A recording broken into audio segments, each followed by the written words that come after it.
Ladies and gentlemen, Rex Bear Leak Project, how the heck are you? I just have to hit a couple more buttons here before we get started. And make sure to put your seatbelts on. Or you can be a rebel like me and not wear your seatbelt. North Korea, the global black market player, now guarded by nuclear weapons and ballistic missiles. What do you think about that? Well, first of all, there's so much speculation about what North Korea is in the process of doing, how much stuff that they come out with in the media is legit or just war propaganda, wag the dog. We're going to get a different perspective. We have Alexander. He lives in Israel, and he sees things from a different viewpoint based upon being in that area. I mean, it's a lot different out there. We were talking a little bit off the air, and I had to remind him about how easily some people get offended in the States, and he made a very solid point. Well, he said, you know what? We don't have time for that out here. We're dealing with things that really matter. We've been at war for over 100 years, or I think you said about 100 years. And anyway, 150. There you go. So we're going to have a deep conversation today about how Alexander feels that NK could be some type of global black market player. And also, we're going to talk about what happened in Vegas and how the security, how the SWAT, the police forces, and just who was supposed to be there, and how quickly it seemed to be just a weird, bizarre stand down or something, where maybe there are forces at the top levels and these shadow factions within shadows that said no, stand down. We're going to talk about it, and we're going to get pretty deep. And also later, for your pleasure, ladies and gentlemen, as a bonus round, we're going to talk about the Kaballah and the original Hebrew Kaballah. One thing that Alexander, kind of a pet peeve of his, is when he sees people discuss, and he's gotten on my case about this too, when I was reading some scriptures out of the the King James Version Bible, he's like, no, let me give you a different perspective. Let's go back to the Hebrew. Let me give you an accurate translation, not a perspective, a translation. Your mic's a little bit hot. If you can maybe turn the gain down on it just a little bit, Alexander. But hey, how about now? Thanks for coming on the show. Yeah, thank you, Rex. I'm eager to start. Yeah, let's rock and roll. Let's start with North Korea first, if we can. Okay. So North Korea is one of the last places that are not fully under the control of, let's say, the American-based beast system, as you would call it. They are trying to make their own beast system, which is the crazy Asian communism thing, where the dear leader is God on earth, son of the people, and they worship him, and all will be as he says. So, as such, they basically mirror on a smaller scale all the dirty things done by the deep state in the United States, the CIA. Running drugs, selling weapons to various crazy rebels and dictators in hellholes like, Africa, South America, Asia, whatever. Just last week, if you could find the link while we're talking about it, they caught a North Korean ship transporting 30,000, that's 30,000 RPGs near Egypt to an unknown destination. Most land armies don't even have that much. And that's one ship that they found. What? Sorry to interrupt. Were they making them in their factories in North Korea? Yeah. The military-industrial complex is the North Korean state. In America, it's part of the state. In North Korea, the army is the state. So yeah, they're selling low-quality knockoffs of RPG-7s and selling 30,000 of them to God knows who. And they run a bunch of meth labs in America. They traffic cocaine from South America to Asia. They're in all the cookie jars. they're imitating the whole CIA thing about gathering illegal money. They just don't have the vast resources of the CIA and the American intelligence community, but they're on the same path. So they're just doing their thing. But now they have a hydrogen bomb. And that is a very big difference because you see, a nuclear weapon, a tactical nuke, it can do some damage, kill like 10,000 soldiers at once, maybe level one major city, kill like 50,000 people, but it doesn't really do serious damage to, let's call it, the important people. You know, the generals, the ministers, the politicians, they'll be safe in their bunkers and not care about anything. A hydrogen bomb is strong enough to melt cubic miles of earth. Okay, that's why they got so scared of them. They can melt through cubic miles of earth, and there is a limit to how deep you can dig when you hide in that bunker. So had a full-scale thermonuclear war happened, instead of, aiming, 5 nukes at Washington, D.C., they're gonna find out where the president is evacuated to, and they'll just melt 1 square mile, and then throw another hydrogen bomb into there, melt another square mile, and by the end of them, if the shockwave doesn't kill him, one of the hydrogen bombs will melt all these politicians in all these bunkers. And that is, their rear ends are now on the line, and they are no longer so eager to engage in total war, because they will get personally hurt. And that is why we do not have a hydrogen thermonuclear war. And now North Korea is publicly in the club of these countries that have such weapons, where they can attack personally and eliminate personally the leader of another country.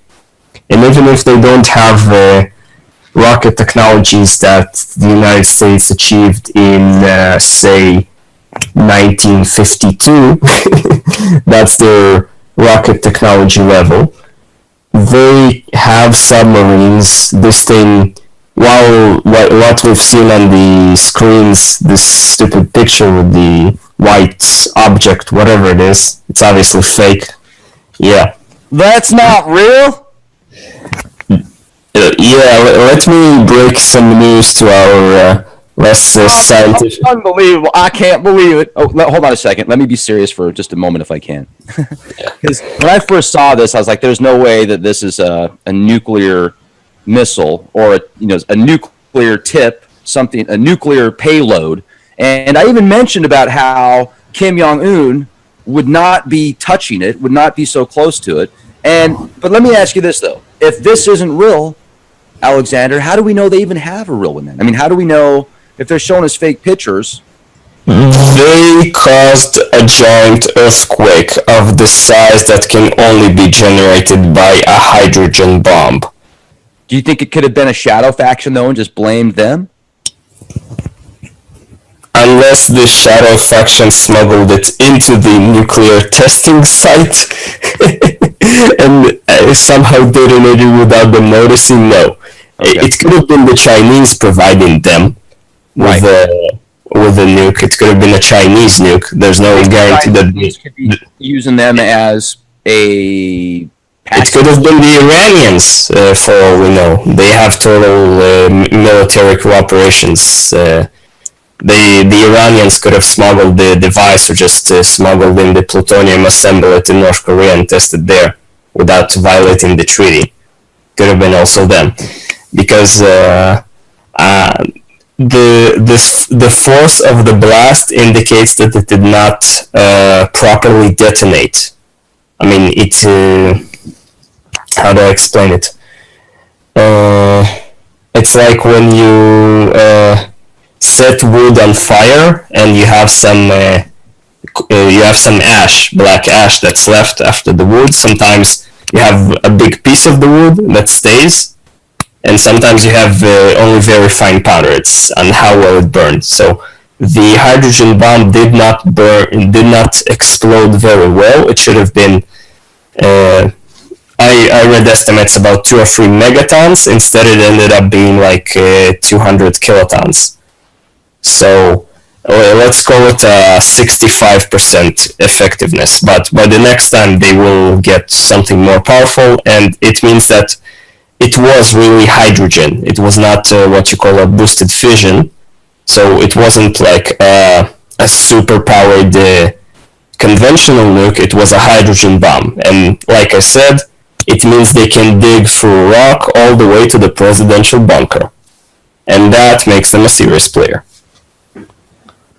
A serious global player. They can demand like a seat on the Security Council and stuff. So yeah, that's scary. Now, my grandpa fought in the North Korean War back in the 50s or something. Yeah. And 1950 to 1953. He didn't talk about it. The North Korean War really isn't taught much in the education system. Because you lost it. Not around the world. I don't know about around the world, but at least out here in the States, they don't really talk about the North Korean War that much. It was one of these idiotic situations where Stalin and Truman, and then later Eisenhower, made a behind the scenes deal where they're gonna have like a World War I situation where neither side is trying to win, and they're just making money by prolonging the war unnecessarily. Same thing you had in a much bigger scale later in Vietnam. They didn't want the war to end, and they didn't want to win it. They just wanted it to go on and on and on while they're making money producing weapons. It's like the medical mafia. They want sick customers, just healthy enough to be able to go to the doctor and be able to go to the pharmaceutical store and pick up their drugs. Yeah. The United States did not want to commit even 5% of the army's fighting strength to completely crush the North Korean/Chinese forces. They could have easily done that had they simply committed a little bit more troops, but they decided not to. They would attack a hill, and then when the counterattack by the North Koreans came, they would just stop the air support from destroying the counterattack, and then they would lose the hill, and then they would wait a week or two and attack the hill again, and they would play like this: attack, counterattack, attack, counterattack, and people on both sides kept dying. Obviously, the Chinese would lose like 20 to 1, 50 to 1 because of the American and British artillery was significantly better. So, yeah, and they ended up just deciding not to do anything and ending the war the way it is. Well, the point is North Korea, because it's adversary to the United States, it will empower anyone and everyone who is also opposed to the United States and its military-industrial /CIA/Federal Reserve system. So they put 30,000 RPGs to God knows who.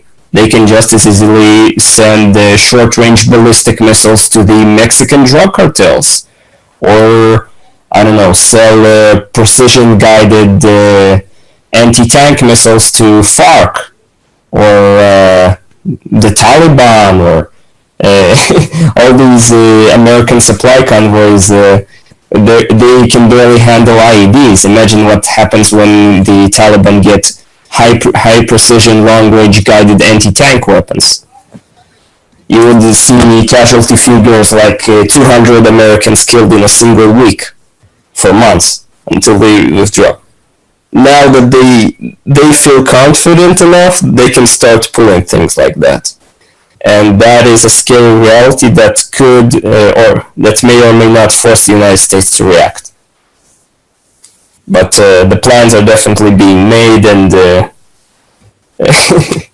well, Well, let's talk more about North Korea, because I definitely watch the media and the theme that the media pushes, and I've been able to pick it out for years. I go back to previous September 11th in 2001.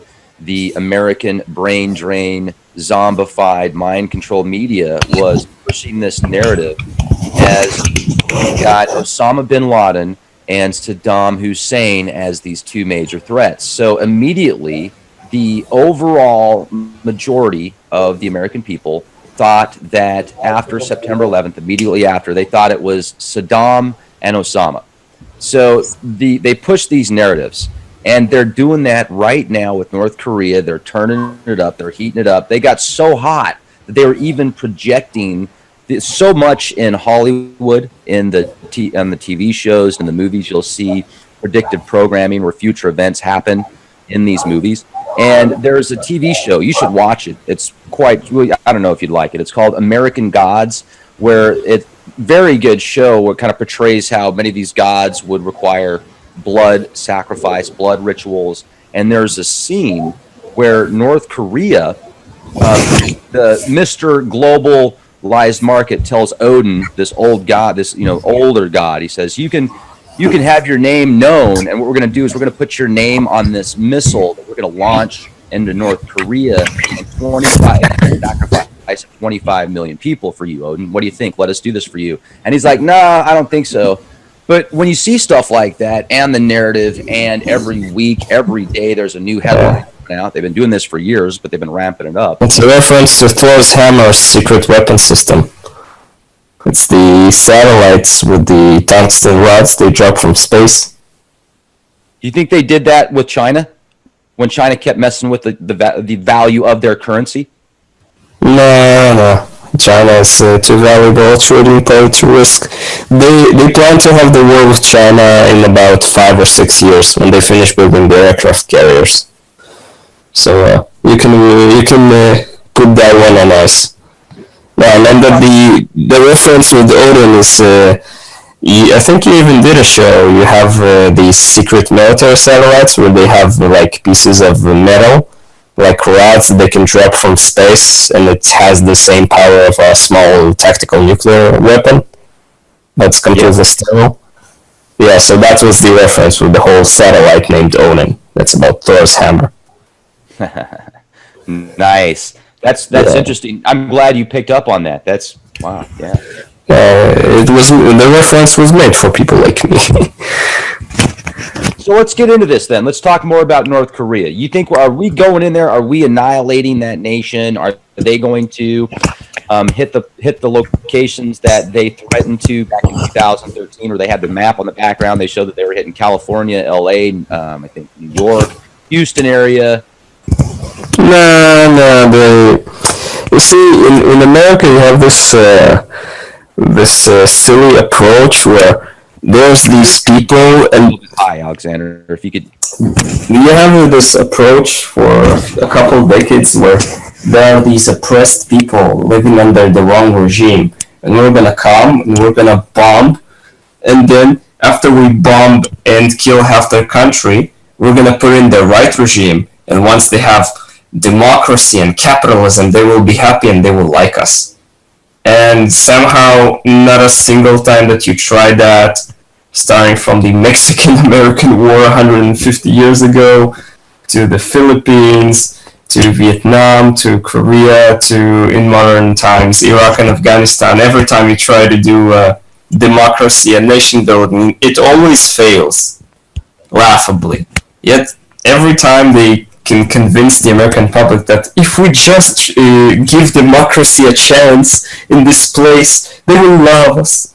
They will say, God bless America, right after we bomb them to the Stone Age.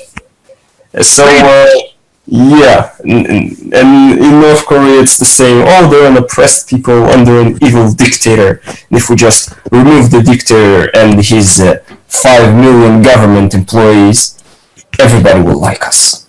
And there will be a free and prosperous democracy.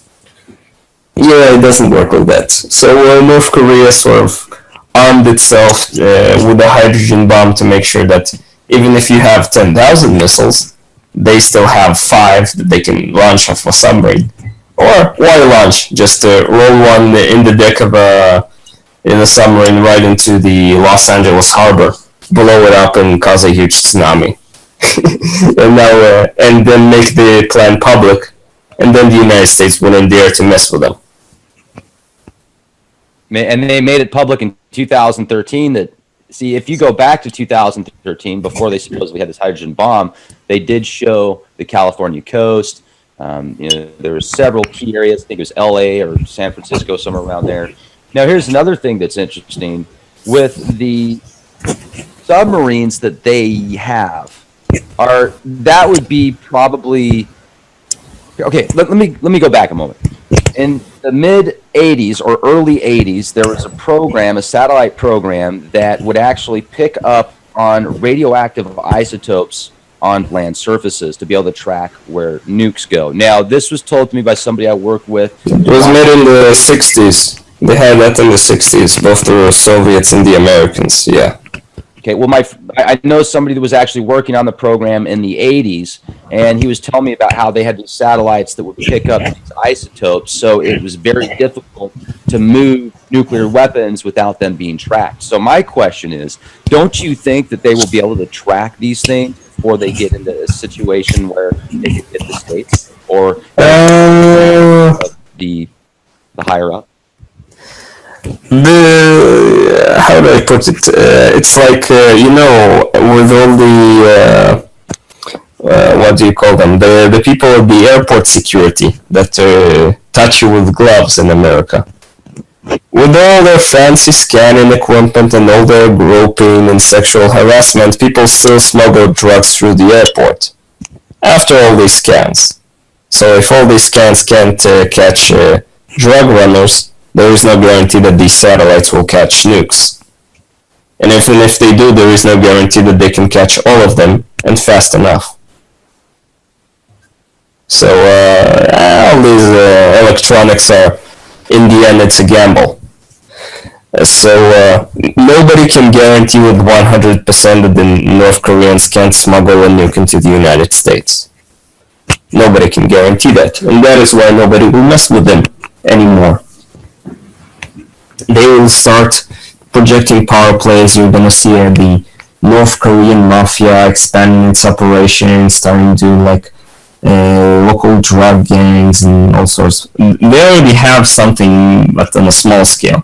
Now they will get more cocky, just like when after Iran's nuclear program was let's put it, gone beyond a certain threshold, they could allow themselves things like sending expeditionary forces into Syria and Iraq, starting to make threats against the United States. They sent 2 warships to the East Coast to threaten the US. Yeah, they would not allow themselves before they had a very threshold nuclear program. Now they do. Now they openly said, 3 days ago, they said that if the United States recognizes the Iranian Revolutionary Guard Corps, which has committed at least 10 known terrorist attacks, but it's against Jews, so who cares? If the United States recognizes them as a terrorist organization, then Iran will attack United States boots on the ground in Iraq and Syria. That's a direct threat to attack US military personnel. They would not have allowed themselves that a few years ago, and now they do. Why? Because they feel confident enough that the United States is scared of their counterattack. So the world will get through here. There will be obviously a second Korean War at one point, but it will have to be something really bloody to trigger it. I'm looking at the surrounding areas right now. Obviously, South Korea, they've got their missiles right on South Korea. You've got Japan, much of the South Pacific out here. It seems like, especially with some submarines, they could just kind of travel. Yeah, and then just pop up. Do you remember back in 2011 when there was a missile shot out of a submarine not far off the coast of California, just barely in international waters where people could see it on the coast. And this missile was launched. And Pentagon said, "Oh, we don't know anything about it. And I really doubt the Pentagon would do a launch like that to freak people out. Plus the technology that was used, a lot of people said they thought it was China showing off. Like, oh, here we are. You didn't even know it. Look at this." Did you remember that? I don't remember that specifically, but it does sound like something China would do, because they're all about the appearance of things and saving face and getting disgraced and all that East Asian stuff. So they were all about, oh, we humiliated America by launching a missile, even if nobody will notice. So yeah, that sounds more like China. And the North Korean submarines, they don't even have the range to make it to Hawaii, but they could potentially. They're barely gonna make it to Thailand. So yeah. But you could stage a very elaborate operation of like undercover refueling stations in islands in the Pacific, or just use merchant ships to do it in the middle of the ocean. So if they need to get submarines to the coast of the United States, even to the East Coast, it can be arranged. Normally no, but it can be arranged that they would make it. At least one of them would make it. That's how the British put it before World War II. The bomber will always get through, eventually.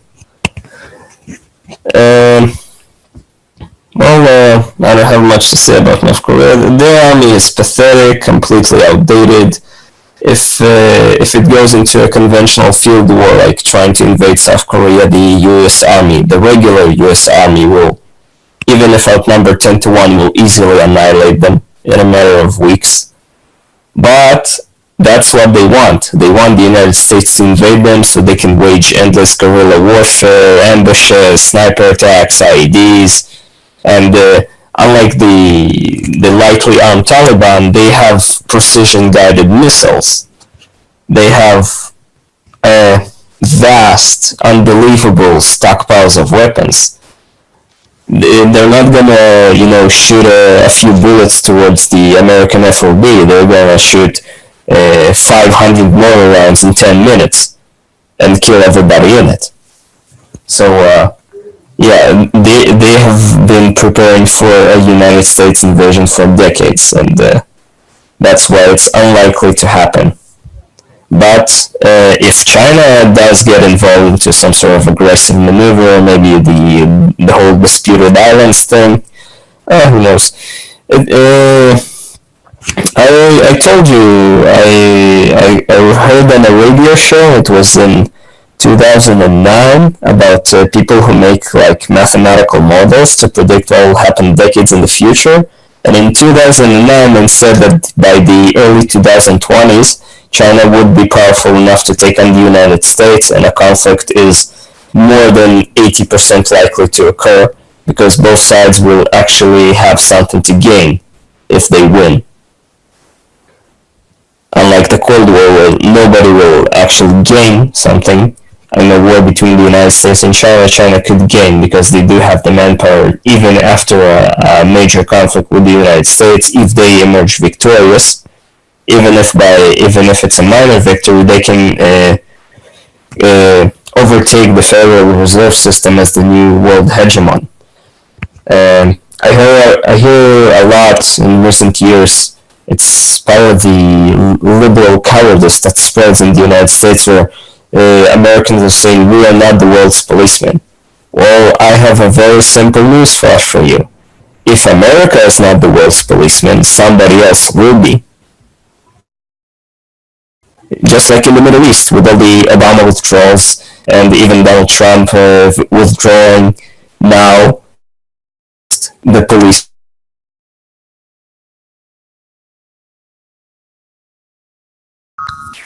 You there? Yeah. Lost you for a moment. I was just talking about how. Can you turn just your screen on your mic microphone, but it's really loud. Just Yeah, it's the audio is jumping. It's part of the software thing that balance properly. I was saying that in America you often hear the argument that America should not be the world's policeman. So I have a very simple news flash. If America is not the world's policeman, somebody else will be. Like right now in the Middle East, after the cowardice of Obama, and sadly even the cowardice of Donald Trump, the Middle Eastern policeman has become Russia. Now Russia runs peace talks in Libya. Russia arranges the fight against ISIS. Russia holds talks in Egypt about their conflict. Russia even started to meddle in the Israeli-Palestinian conflict. Russia brokered the agreements between Syria, Turkey, and Iran. Russia influenced the whole Kurdistan situation. Russia is even getting involved in Yemen. Russia managed to get the Saudi Arabians, for the first time ever, to buy billions of dollars of weapons from Russia, not the United States. Even the most pro-American country in the Middle East, Saudi Arabia, is now buying weapon systems from Russia. That is the magnitude of the failure of the United States foreign policy of isolationism.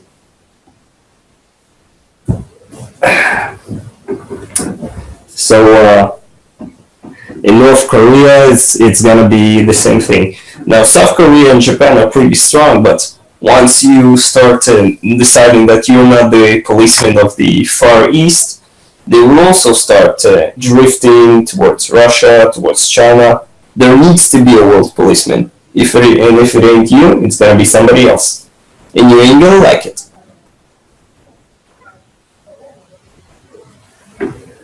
Let's talk about this for a minute, because the cost associated with being the global policeman or police force is extremely expensive. So, compared to what the Federal Reserve makes, no, not at all.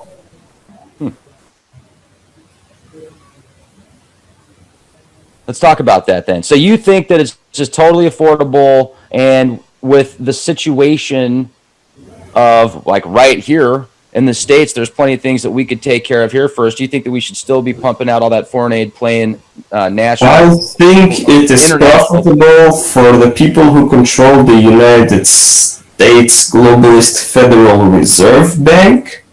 For them, it is much cheaper because the American taxpayer pays for the soldiers, and the countries that they occupy pay them with let's call it currency manipulation to make them ever richer. Let's take a look at this forecast real quick. I'm going to jump topics. The forecast, now this is Deagle.com. They use a multitude of a bunch of information from different locations and different how do I put it, different areas to calculate what their future forecasts are. Essentially, look at the population here. In 7 years, we're looking at a population of, according to them, 54 million people in the United States. Look at how everything just drops. And one thing that I noticed from their forecasts is they project many of the Western countries huge drops, but some of the Eastern countries either stay the same or the population actually increases, because the overall global population stays about the same in 7 years, but not in the States. So what causes it? They said they're not using nuclear as a reasoning. I'll have to double check on that, but I'm pretty sure that's what it says in the, because there's a lot of people that ask that question. They're like, why are you showing forecasts that are so contradicting versus Rex, this is what you call swamp gas from Uranus. Boom! Yeah, it's like the guys you showed me some website about military statistics that can be easily verified. Like, they say that, I watched the military equipment numbers for Israel, and these are things that can easily be checked, and I know what they said is completely untrue. Like the number of reserves, they said that we still have non-self-propelled artillery, which we don't have since the 80s.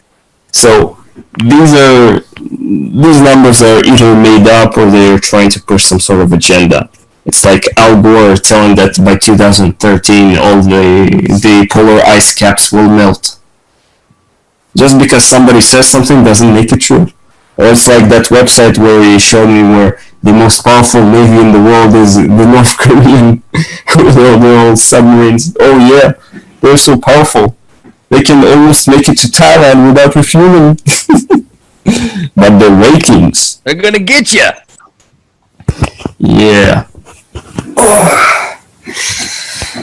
So I don't buy all these forecasts and trends. I'm not. It's interesting. It's interesting to look at them. It's interesting because it's so different from the majority of the forecast. Like you look at the UN. What do you think about the UN future projections of the global population? They're projecting about 11 billion people within the next 80 years. The UN is the same guys who are trying to convince us to eat insects so there could be less global warming. So yeah, I don't believe them. So what do you think the population is going to be like? So what do you think is going to happen within the next 8 years? Have you seen the 2025 report where the military wants to completely control the weather? Have you had an opportunity to look at the measurements done independently by people that have spent thousands of dollars looking at the, or not, with the data, what the stratosphere, different parts of the atmosphere are, how much it's been depleted, and how literally within 7-8 years we might have to grow our crops indoors?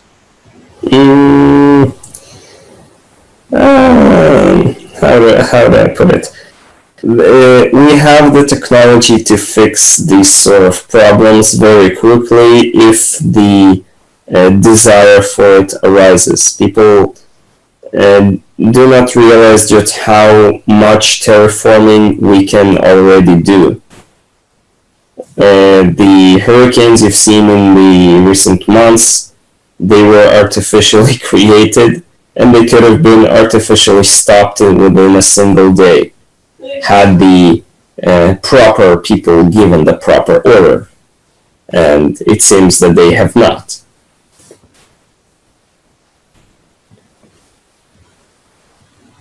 Well, they certainly have not. I mean, they've depleted a large portion of the stratosphere. Makes me wonder why. It's like maybe they want to cut down on the population a little bit, do it slowly. That slow boil, put the frog in the pot. Well, we are the frogs. Some of us are anyway. Yeah, we could talk about that another time. I know that there are certain topics that you want to discuss that you really... No, I don't mind. The stratosphere is very not dense, so pumping up a few cubic kilometers of mass into space is not the sort of challenge engineering-wise that we could not solve within a matter of months. So even if it was needed, it could be done. It's like you kept talking about Planet X last year. Like I said, if I didn't. I saw a show that did. Well, they talked about it when you answered. So, like I said, if there was a Planet X, who would take care of it if it was needed? If there was a Planet X, and let me jump in real quick. I'm going to play devil's advocate for a moment. I know you like to have friendly debates. So, if you've got a giant planet that is going, first of all, I don't think there's ever been a planet that's hit our planet. Maybe, I really doubt it, but that's my opinion. If there was a huge comet or asteroid or near Earth orbit object, something that would cause serious damage to the planet, so what do if you shoot a nuke? Well, what about the inertia? What about the possibility that would break it off into maybe 1,000 other pieces or 10,000 other pieces? Or would it be so extreme? They won't make it through the atmosphere. They simply won't. The atmosphere is not that thick, but it is thick enough that if you don't hit it at a very specific angle, it's like throwing something into the water. If you put it in a certain, if you hit it too vertically, it'll just make a big splash and immediately stop. It's like when you see these people who jump from like 3 yards into a very shallow pool and come out and nothing happened to them. If you make too flat, it will skip like a stone on water, or it will just if you ever try jumping in the water from a high place and landing at an angle, it'll immediately spin you and push you forward to the surface. So you have to hit the Earth, even if it's a big asteroid, like we had the Chelyabinsk event. It was a huge asteroid. It could have been like, I don't know, kill like, make like global tsunamis all over the world. But because it hit at a very flat angle, it burned up and blew up in the atmosphere without even touching the ground. So it blew up into a million pieces without doing damage more than like broken glass. So unless it hits at a very specific angle, so you don't even have to destroy it, it'll just have to deflect it so it hits at a slightly different angle, and it'll just burn up in the atmosphere or completely skip off the planet. The trick is detecting them early enough, but yeah, it's... I personally am a bit religious, so I think we'll come out fine. I hope you're right. There's certainly a lot on the horizon. I feel that we're in this dualistic universe where there seems to be an opposite to everything. Every action has an equal and opposite reaction. Now, let's talk about Vegas. Do you want to jump on to the Vegas subject, or do you want to talk more about North Korea? Yeah, let's do the Vegas. I'll get very riled up. Stop me very often when I get too emotional about it. You're right now, ladies and gentlemen. Look at this: $36 a night to go to the Luxor. What a deal! So, yeah, let's just zoom in on the Mandalay Bay and where the concert was, so we can show people an angle. Obviously, I've never been. Mind freak. I've never been anywhere near there. That's Look at all these little pyramids you got here. Then got the Egyptian. Wow. We just look at it. The shadowing. Wow, that's pretty good. I'll tell you, whoever put this together, they definitely had a rhyme for their reason. This is all linked up to some type of sacred geometry. I'll bet you specific ley lines. Here's the Mandalay Bay, right? Yeah. Yeah, and the concert was in this what looks like a giant parking lot right now.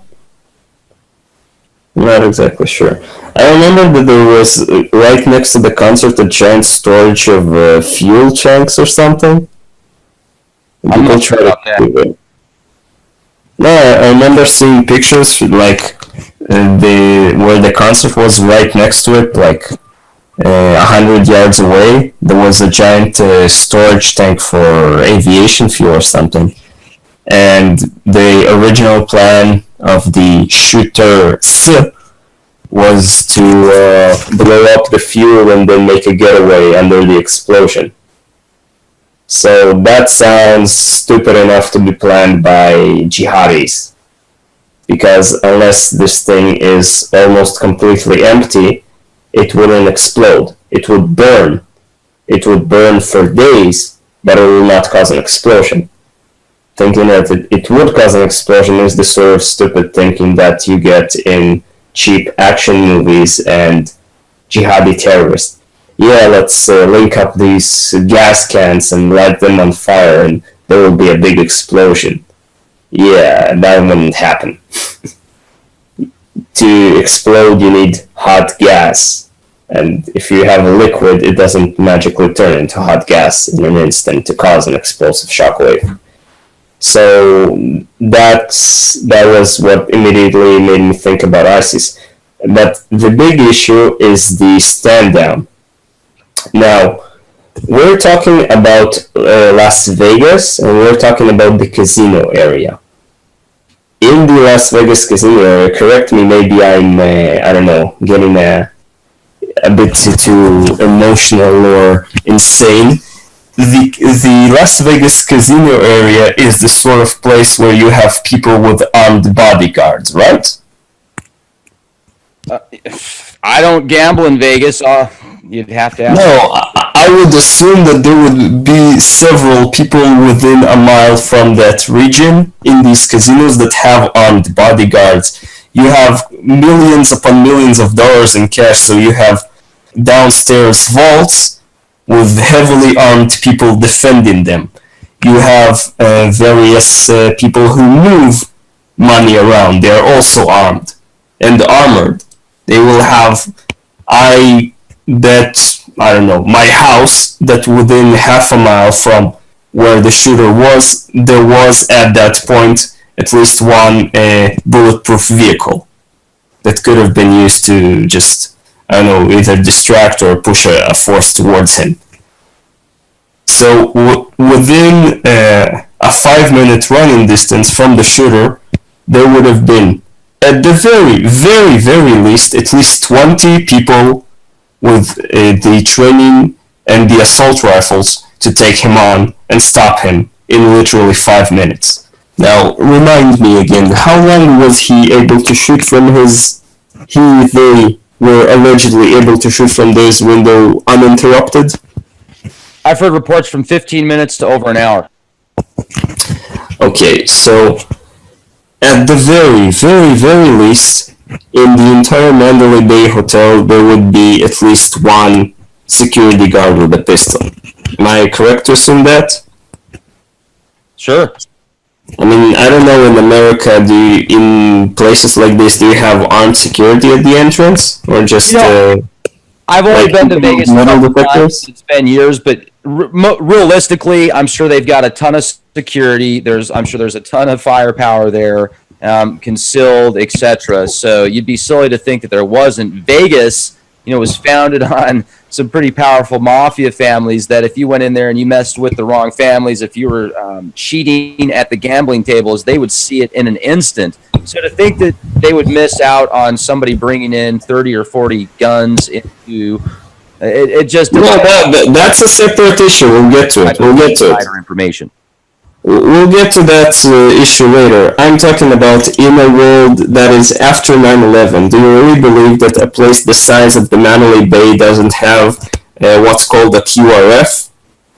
Where it's guys who like literally take a 6-hour shift of sitting in a room in full, Kevlar vest, Kevlar helmets, assault rifles in hand, so that even if, I don't know, an entire regiment of ISIS suddenly stormed the hotel, they can have a gunfight with them and win. I guarantee that within 500 yards of that hotel there was at least one QRF squad, and they were ordered to stand down. I mean, seriously, I do not believe this. I mean, in Israel we have active shooter situation every 2 or 3 months.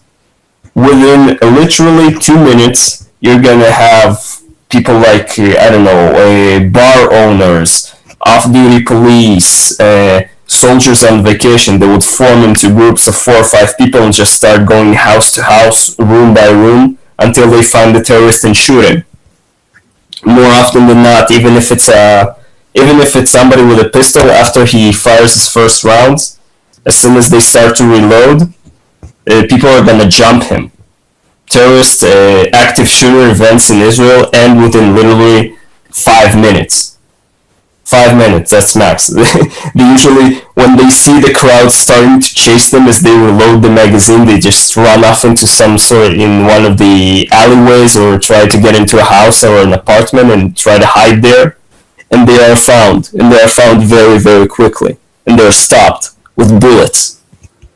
So, you're telling me that a place as populous and as heavily guarded as the Mandalay Bay, somebody can open up with assault rifles for 15 minutes and nobody showed up to kill him? I don't buy it. I don't buy it. And then, I don't know how big is the Mandalay Bay Hotel, but whatever it is, they could have had at least like 4, I don't know, patrol car policemen just go up with pistols into the room. They obviously have security cameras everywhere. They would know exactly what floor, exactly what room. Even if somehow the security is afraid, the police would go up. I'm not talking even the FBI, even the patrol cops. Let me put it in a very simple tactical term.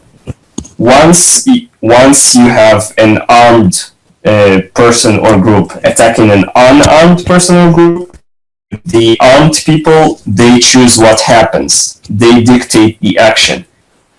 Once, no matter how big or what is the force ratio, once the armed group are engaged by a different armed group, you immediately limit their freedom of action. You limit their movements. And once you limit, that's what the police in the normal situation, like you had remember about, what was a year ago when you had the ex-soldier who started shooting at cops in Texas with an assault rifle. The first thing you do is you limit his freedom of movement, and then you corner him, and once he's cornered, you either kill him or force him to surrender. That's what you're supposed to do. If he is able to shoot for 15 minutes unopposed, that would have been a massive, massive stand down. They forced a stand down of the police. They forced a stand down of the FBI. Even if you have, like I said, the private bodyguards, like the doorman in the bar. I don't know what's the buildings around there, but definitely when in some bar or restaurant where they have several guards and they hear automatic gunfire, they will send at least one of their guys to the nearest police to find out what happens. I mean, if you're in I don't go to the clubbing or something, but if you have like several nightclubs near each other and a big fight starts, then people from the neighboring nightclubs will send their bouncers to help break whatever it is up. Because even if it's not in your private place and it's in your neighbor's place, you don't want a problem that's near you. You're gonna send people to solve it. So, like I said, you have police. You obviously have some sort of FBI or SWAT or tactical teams. You have bodyguards of foreign dignitaries or just millionaires. They will also send at least one guy to check out what's going on, to see it's the threat to relay against it. All these people who were supposed to respond were stopped from responding. And that's a detail that should be very carefully investigated. I mean, maybe in a pre-9/11 world, the closest situation we had to this was the, Michael Whitman, who climbed in the 60s on the Austin University Tower and was shooting from there. I don't really know about any conspiracy theories what happened down there, but one guy with a sniper rifle, and he started shooting people and shooting people and shooting people. Within 5 minutes, you had local armed people, civilians and police surrounding him, preventing him from escaping, and they pushed through his line of fire. They got into the tower, they got up there, and the civilian who was deputized killed him with a shotgun. It did not last 15 minutes. It did not last 15 minutes. And in a post-9/11 world where every major building has armed security, now that's what happens. The question is, what does it mean? It means that the people who orchestrated this event, managed to stop these reaction forces. I don't know how, but they managed to co-opt heads of securities of neighboring hotels, heads of the police, heads of FBI, heads of counter-terrorist groups. All these people were ordered to stand down, and they did stand down. That's the scary part, because of all these groups, even like the Brinks, these little armored cars that transport money. Even if one of these guys decided to, park on the side, they go up there and shoot him, that would have been enough to stop him after 5 minutes. But even they were given a stand down. Now, either you're trying to convince me that hundreds of trained and armed people, I should say, were too cowardly to face a guy shooting from the rooftop, which I don't believe. Americans are not cowards. Or all of these people were either given a stand down or evacuated, or what happened was completely different from the story we're given. And I personally think that Paddock was the, what you call in America, blame it on the dead guy. I heard the rumors about a couple who were saying, get out of here, we're all gonna die 45 minutes before the event. I heard rumors about a separate shootout. You have this security guard who was shot several minutes before the shooting started somewhere else. So I suspect that there were at the very least, 6 or 8 co-conspirators, and they just took the guy who was least necessary for whatever it is, just left him dead there, and let the police cover up their own mistakes, or cover up the cover-up, and blame everything on the one dead guy. Just like they did with Lee Harvey Oswald. Obviously there was more than one shooter, obviously it was a vast conspiracy, but they have one dead guy and they say he acted alone. And people will buy it. Because the alternative is that the United States, all branches of the United States defense system, the police, FBI, the state, federal law enforcement, even private guards, were forced into a stand down, and the moment it happened, and hundreds of people got hurt. And that's a reality that the American public, as they think, cannot handle. Even after they watch 9/11, they can't handle it again. So that's the narrative that was created. What else is in my notes? About the guns. This is the most suspicious detail. So a guy who had millions of dollars allegedly spent millions of dollars acquiring firearms legally. Now, I know a thing or two about metal processing. This is a guy who worked for decades for a security contractor, and you can say a lot of things about him, but this Paddock guy was not stupid. Do you agree? Ask me that question again, please. Do you think that the alleged perpetrator of the mass shooting was a stupid person? Not at all. No, I heard he had contracts with JPL or specific not JPL, but there were specific DoD contracts that he had. Yes. So according to what I heard, so of course not. He's probably brilliant. He had access to the equipment used to manufacture weapons. Okay? So he could have done it at 1/10 of the price, just, pay one guard to just look the other way while the factory is shut down at night, just go in, program a few machines, and they would pump out whatever weapon he wanted. Untraceable, undetectable, completely anonymous, and again, at 1/10 of the price. Instead, he bothered to buy, allegedly, every single one of the 40-something firearms that he owned legally.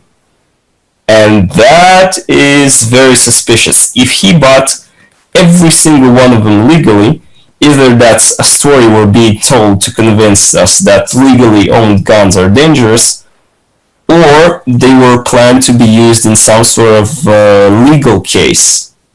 So they could be presented as legal evidence instead of as illegally acquired evidence. So that brings us again to the ISIS angle, because when the FBI, especially after the whole Fast and Furious fiasco, when a government agency gives guns to, let's call them suspects, perpetrators, they have to show where the guns came from. So all these guns were allegedly legally bought.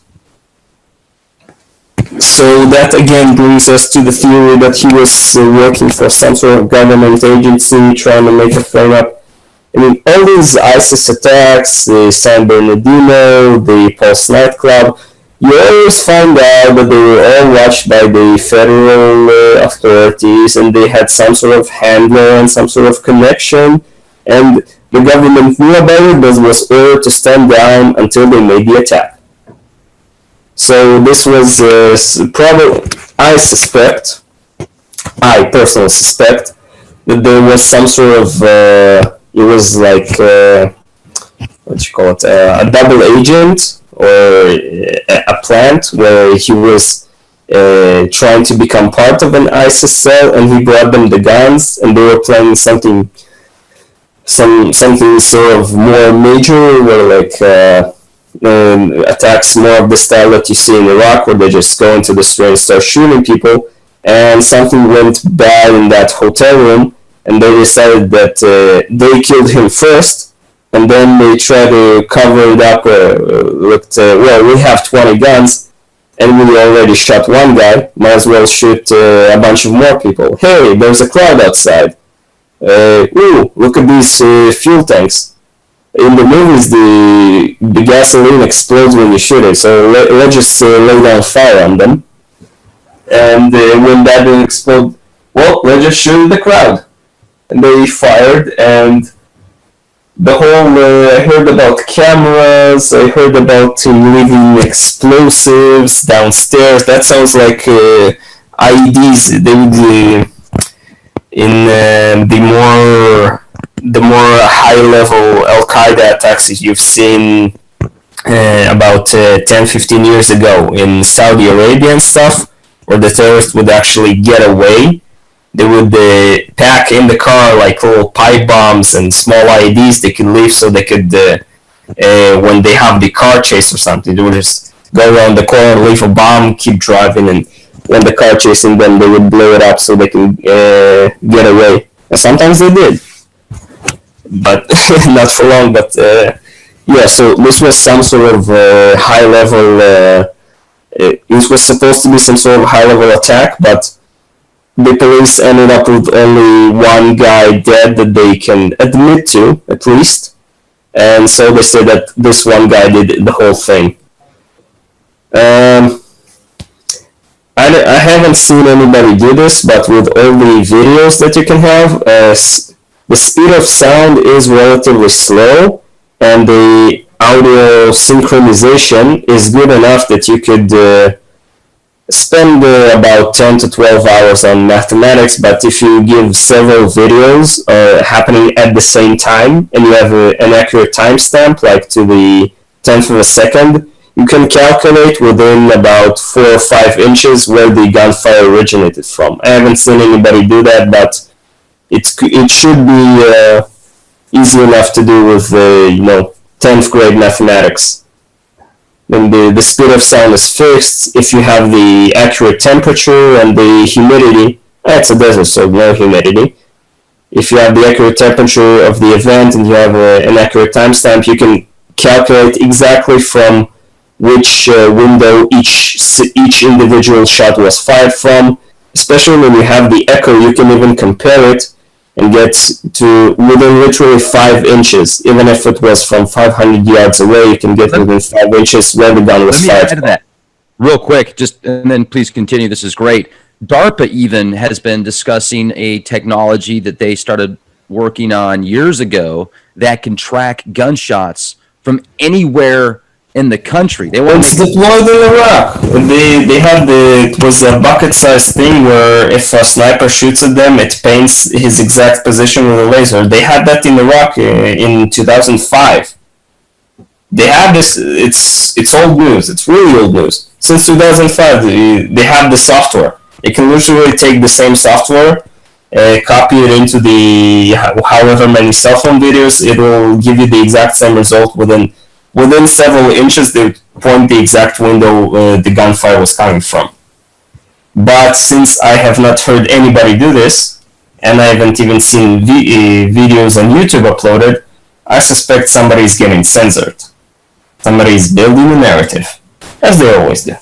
Well, heck, let's go to the Central Nervous System of the Earth program that Hewlett-Packard openly discussed back in 2008, where they said by this time approximately, they're going to have 1 trillion sensors around the globe that track virtually all movement of virtually everything. And companies like IBM want to have every single element, every single insect, every plant, everything tagged in some way so they can track it and then also, in a sense, control it. It would be feasible in 5 years. Yeah, they just spray microscopic RFID tags on, just spray it from the sky and watch them move. And just guess if it got stuck to a human or a leaf or a cockroach or it landed somewhere in the ocean. Yeah.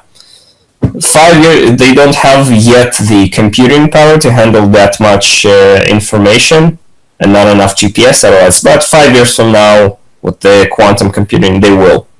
So, yeah. Let's go beyond quantum computing. Let's talk about the DNA computing that actually self-replicates itself when it needs more processing. Oh yeah, old news. I had a buddy of mine. Right. That's as quick as the quantum stuff. So you're saying it's old news, but I think that'll be just as quick, if not quicker, than a quantum computer, because when it needs more processing power, it just creates more of itself. I had a friend of mine from high school write a 5-page paper on DNA-based computers in 2006, 2007. So it may be news to you, but it's old news for us. Yeah, they have that technology. You missed what I just said, but okay. DNA computers are fundamentally unreliable. DNA is, unlike silicon, DNA it's sensitive. And what you don't want in computers is computing errors. They are fast, but the quantum angle is much more promising. It's like, you can build a car that runs on a steam engine, but gasoline is a hell of a lot better. You can build an awesome car with 300 horsepower that runs on a steam engine, but you can do it with a gasoline engine that will be half the size. So, yeah, it's there, but it doesn't have the reliability that computing, especially large-scale computing, demands. And it will be really, really messy to repair it. The technology exists, but I personally don't think it's as promising as you think. But hell, maybe I'm wrong. Who knows what goes on in those DARPA labs? You only hear rumors about what they did 10, 20 years ago. So why exactly do you think, though, that quantum computers are going to be the wave of the future more so than DNA computers? It's fundamentally their speed. I don't want to go into a jag about quantum physics. I like you, I studied them, and I wouldn't even try to explain them to the average viewer, but let's just say it's like comparing 10 computers from, 100 computers in the early 90s compared to one computer right now in your cell phone. They use about the same amount of electricity, but the one computer in your cell phone is an order of magnitude powerful more than 20 computers from the early 90s combined. And you can use these Pentium 2s and upgrade them and overclock them and give them more memory and more all that stuff, but in the end they're still a Pentium 2. They will never be able to compete with the much superior architecture of the modern Xeon, whatever. It's a good technology, it works, but it's not as reliable to the applications as quantum. Quantum is, unless they made something better, quantum is the direction they will push. Hydrogen airships are really good at carrying cargo, but we still use cargo planes, even though it's much more, fuel-wise expensive to keep them in the air. So I know that airships, it works great, but we're gonna go on airplanes. So it's sort of the same situation. I would be hard pressed to simplify it more. It's interesting because I've been doing the research on DNA computers more so than quantum, and the recent research beyond Harvard. This is, obviously, they've been talking about it for over 10 years. You might have had a friend that wrote an essay on it. What they're doing now is the amount of data, though, that they can store in just 1 gram of DNA. It's about 100-fold what it was just 5 years ago. 2.14 petaflops of information that they can store on just 1. Petaflops is processing power. You mean petabytes? Petabytes. Thank you. 2.14 petabytes they can store in just 1 gram of DNA. Oh yeah, that was known. How to put viruses? They even learned how to put a computer virus into a DNA strand. So that was also known for warfare. What do you think about? They started they started the research into this in the late 90s, where they think that all the memories of all your ancestors are stored into DNA. You had I don't remember the names, research in the 2001 or 2002 where they proved that you can store an almost unlimited amount of information on a single DNA molecule.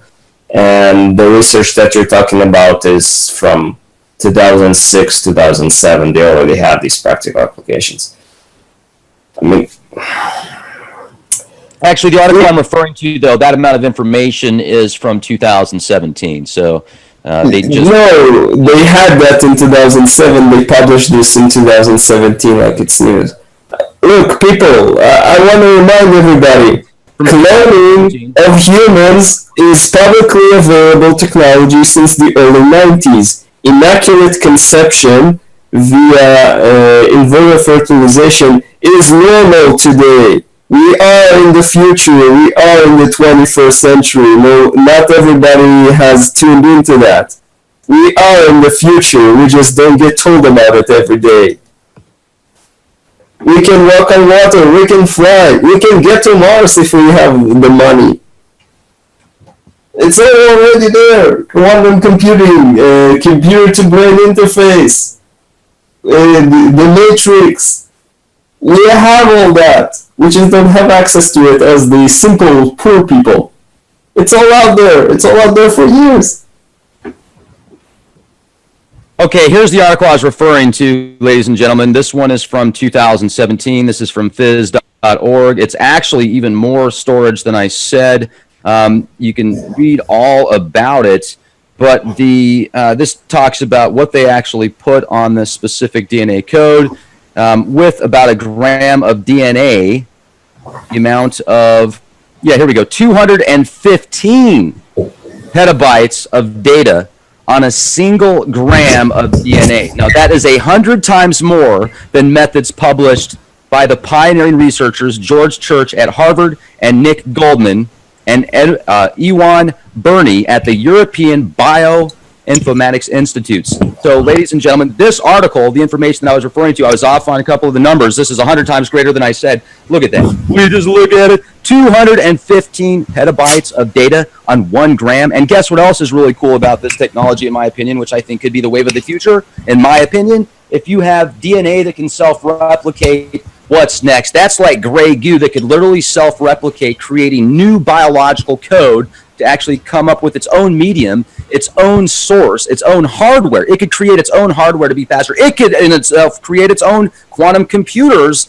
by self-replicating DNA. It could create quantum computers by self-replicating DNA. It could actually absorb the quantum computers and be the ultimate gray goo. They have it. They have it in DARPA since 2011, 2012. You are part of the Borg.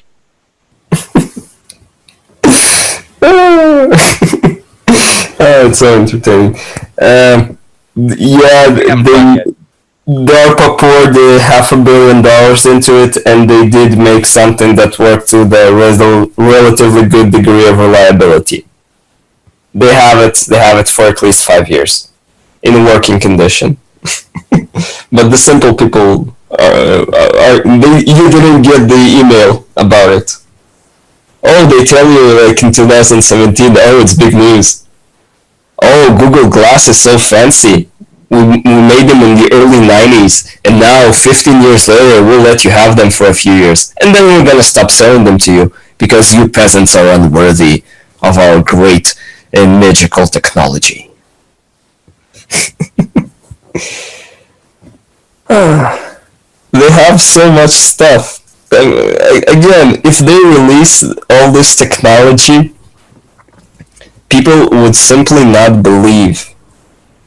I mean, again, anything you can. I literally had like a few weeks ago an argument with some guy at work. He's like ultra religious and didn't finish 4 grades in school, and asked him like, tell me about the craziest high technology you can think about.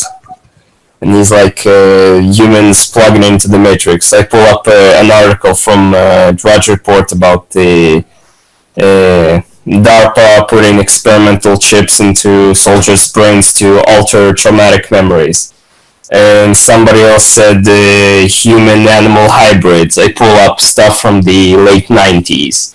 Or the Chinese farms, where they make a quasi-human breast milk.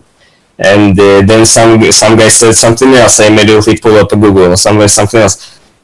It's all already there. They just don't give you access to it because the economic system is centralized.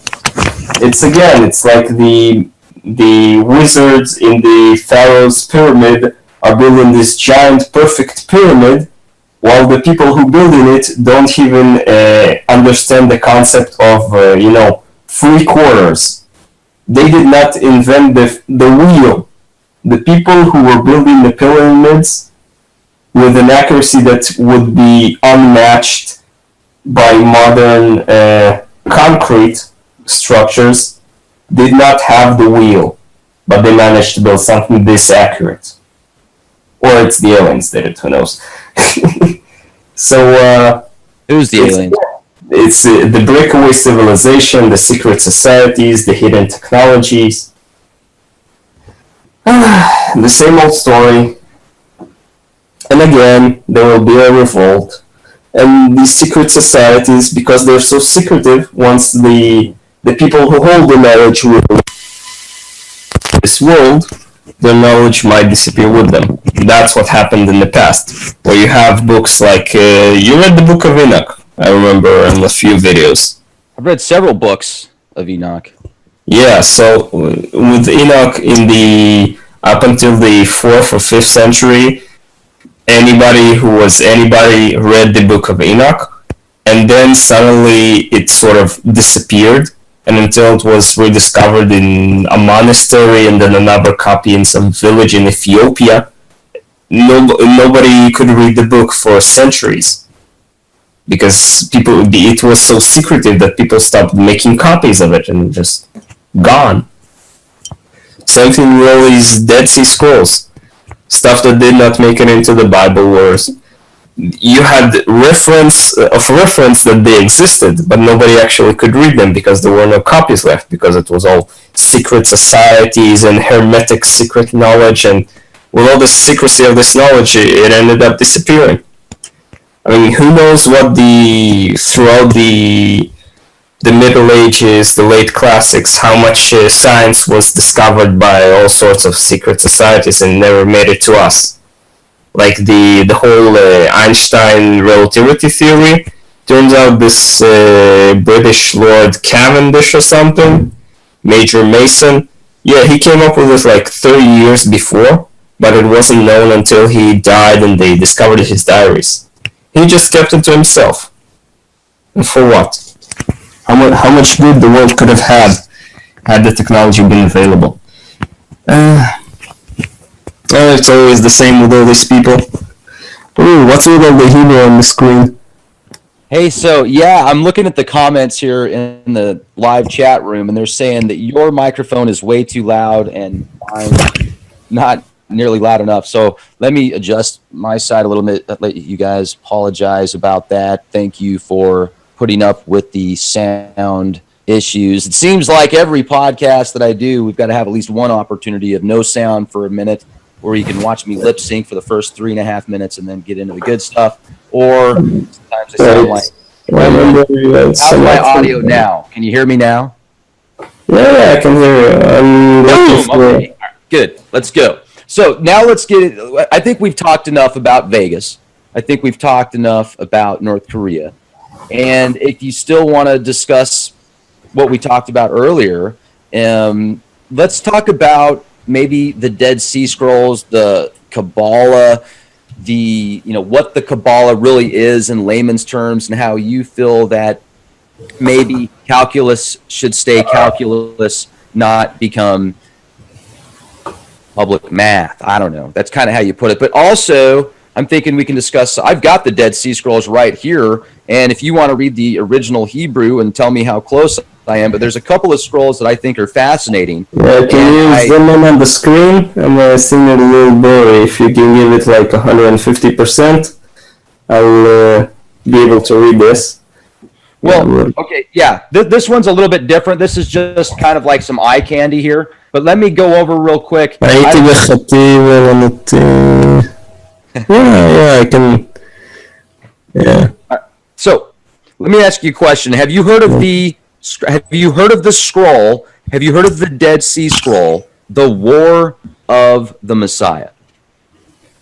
I haven't put a lot of detail into them, but if you wait, is this the one on the screen?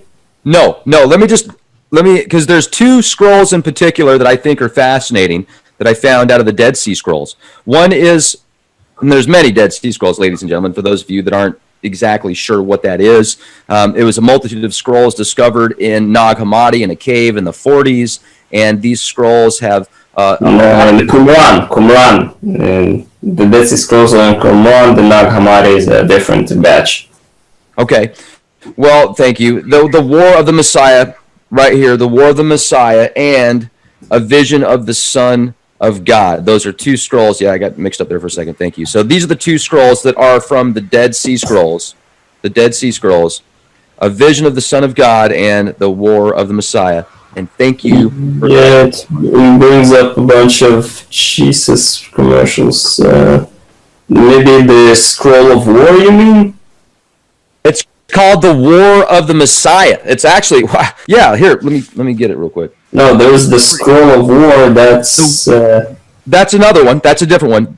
That's in here as well. This one's called the War of the Messiah. Let me just real quick. Angelic forces fight on the side of the sons of light, and upon, for the sake of his name, and Michael, Gabriel, Sariel, Raphael, and with the chosen of heaven. And then it talks about a battle fought on land and sea that ends with the leader of the forces of evil standing in judgment before the leader of the congregation. In 3 lots, evil shall be smitten, leader of the congregation and all Israel, just as it was written in the book of Ezekiel the prophet, and I will strike your bow from your left hand and bring down your arrows from your right. You shall fall upon the mountains of Israel, you and all your troops and the peoples that are with you. King of the Kittim and the leader of the congregation pursued them to the Mediterranean Sea, and they shall flee from Israel at that time, and he shall stand before them, and they shall arrange themselves against them, and they shall return back to the dry land at that time. Then they shall bring him before the leader of the congregation. So then it talks about, as it was written in Isaiah 10:34, 11 through 1, the forces of evil are cut down by the messianic shout or shoot. Wait. Yeah, that I can search. Yud. Yeah, Isaiah 10. You said 34. Lamed. Dalet. What? Isaiah? You sure Isaiah 10:44? and surrounded the bushes of the forest in Iran and the Lebanon in the mighty will fall. What? You got something confused here. Maybe it's Isaiah 34:10. Okay, so Isaiah 10:34 through 11-1. Now, this is just an excerpt that is saying is also written in Isaiah. Listen real quick, if you would, please. Just as it is written in the book of Isaiah the prophet, and the thickets of the forest shall be cut down with an axe, and Lebanon with its majestic trees will fall. Yeah, that was the first one. No, that's completely. I'll read it in Hebrew. Dead Sea Scrolls. This is fragment 7 from the 4Q 285 scroll. Here is the Lord Jehovah armies, spreading of his wonder in the chariot, and the high of statures are cut down, and the tall will be humiliated, and the shroud of the forest is bent with an iron, and the Lebanon, meaning cedar trees, in the might will fall. And that's the end of the chapter. How did they came up with whatever it is that you read, I have no idea, but that sounds like a King James Bible. No, hold on, dude. Once again, go back to the 4Q 285 Dead Sea Scroll, please. That's what I'm referencing. This is fragment 7. That's what I just read to you. This is, okay, I'll give you another excerpt. This was rediscovered among the unpublished fragments of the scrolls when they first became available late in 1991. 4Q 285, fragment 7 of the War of the Messiah created a flurry of excitement and generated front-page headlines all over the world.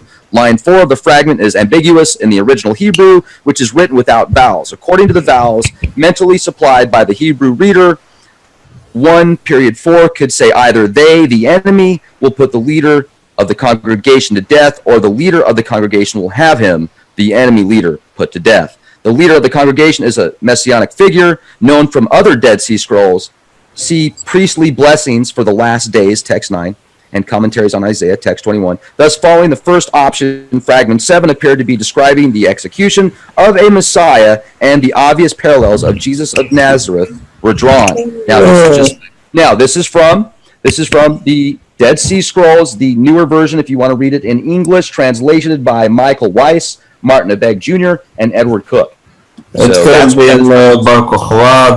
There were plenty of Jewish leaders who were executed by the sons of evil from Rome.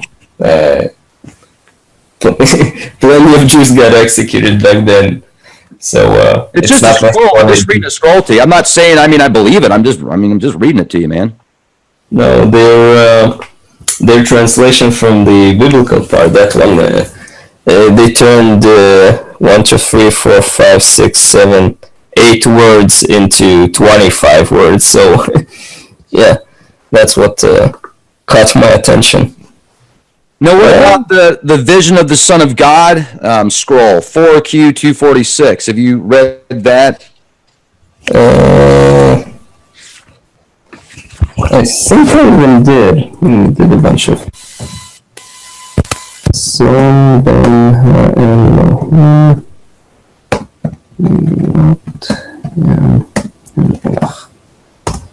Let's see what these search results come up. No. It doesn't find it here. Dude, like I said, if you're asking me about ancient texts, give me them in advance so I could read them instead of just hoping that it will show up on the searches. Okay, that's fine. That's no problem. Yeah, I was just talking, I just wanted to talk to you about it a little bit anyway. I didn't want to get in too much detail, but let's talk about the Kaballah then. Let's get into what is it, man? I think I know what it is, but we've discussed this, so.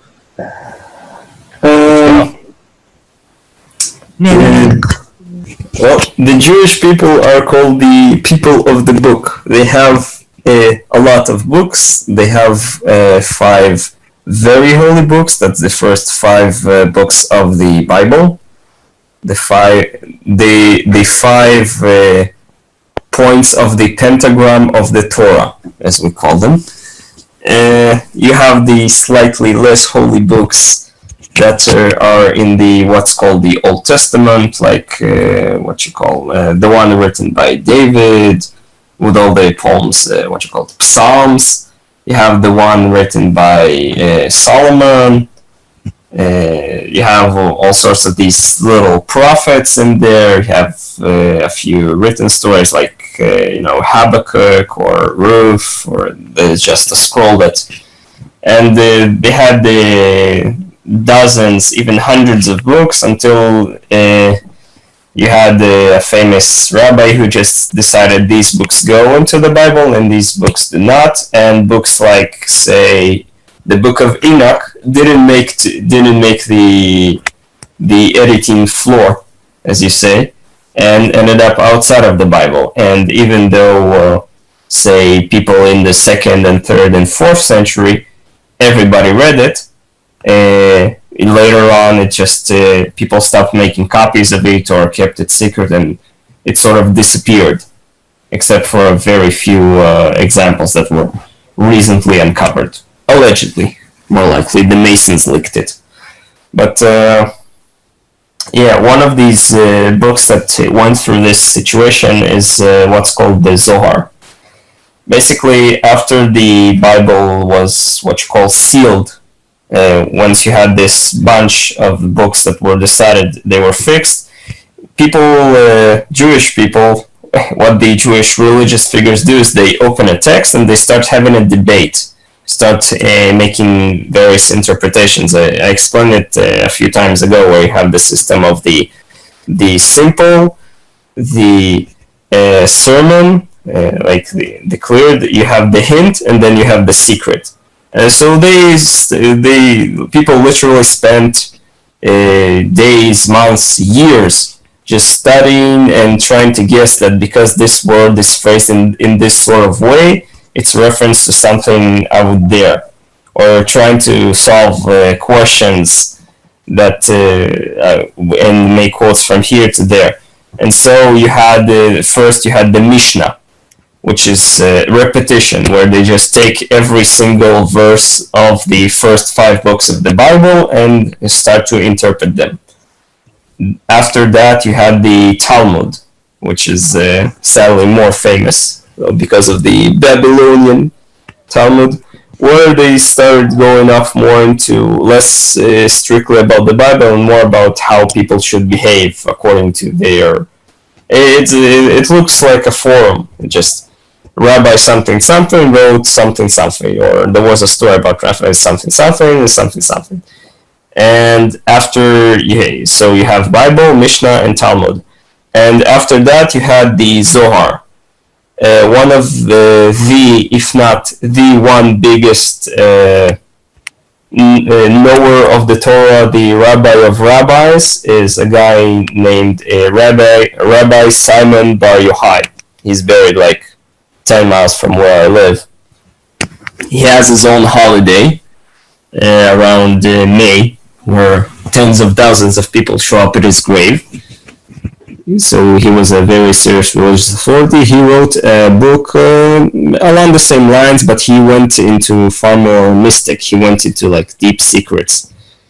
So he wrote a book called the Zohar.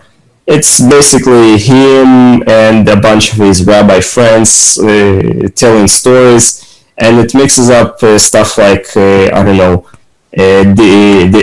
5-page discussion: did King David go to hell or not after what he did with Uriah and Bathsheba?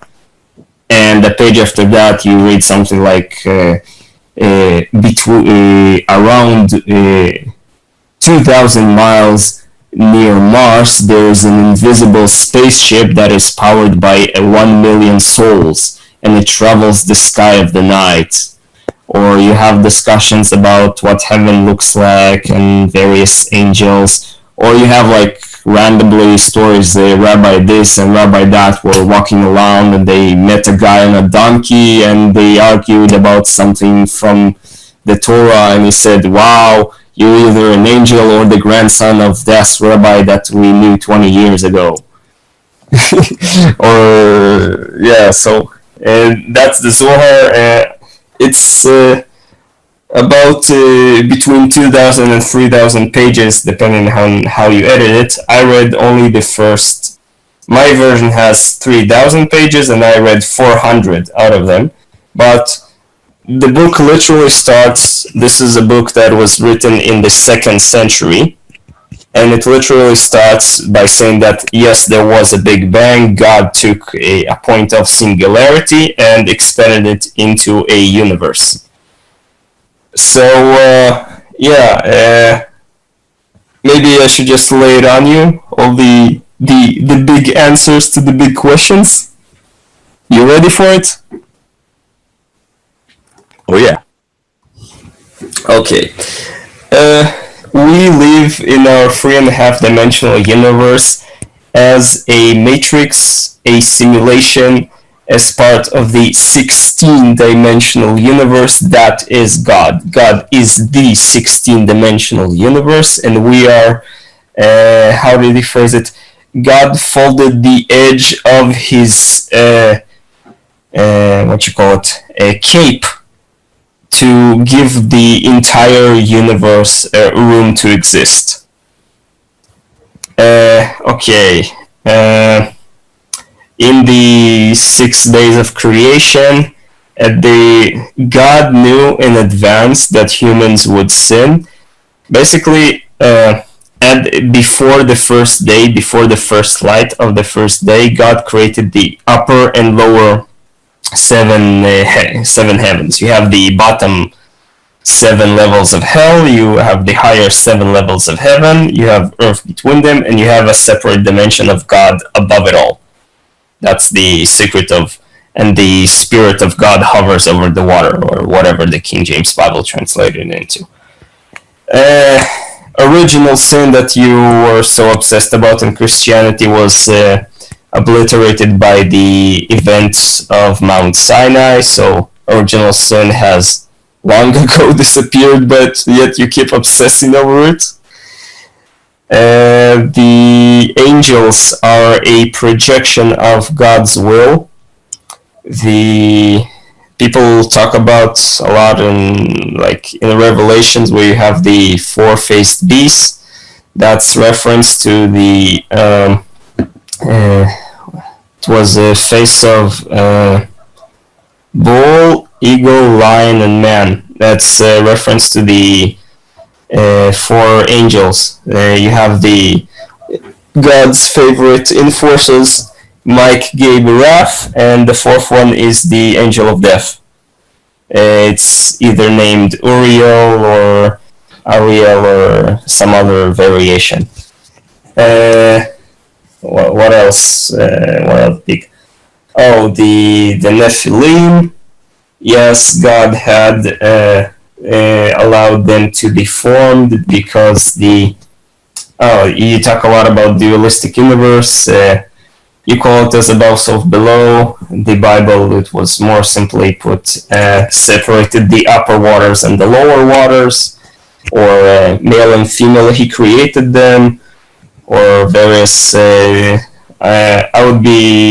It would be almost impossible for me to give more clear examples because our viewers don't know Hebrew, but all the angels are created at the same time, male and female, and man was at first was created as a being of light, but then the whole Yaldabaoth thing that you keep mentioning.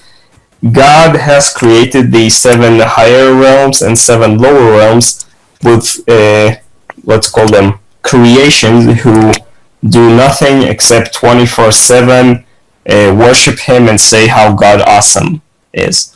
So he created this realm, our existence, with the thought of creating. Allegedly, even the frogs and the birds and the cows, they also worship God 24/7. They just don't tell us about it. Do you know that there's a New Testament in Revelation? There's those beings described. They've got eyeballs all over their bodies, and they're constantly worshiping the throne God in the New Jerusalem that descends from heaven. That sounds like Yeah, it's the whole New Testament. It was an attempt to recreate the style of cryptic messages in the Bible in a different language. And since nobody got it, except for Jews, but why would Jews read the New Testament? It failed so spectacular. I mean, most people Have you read Revelation though? I read an English version and I read an attempted translation into Hebrew from the 7th century.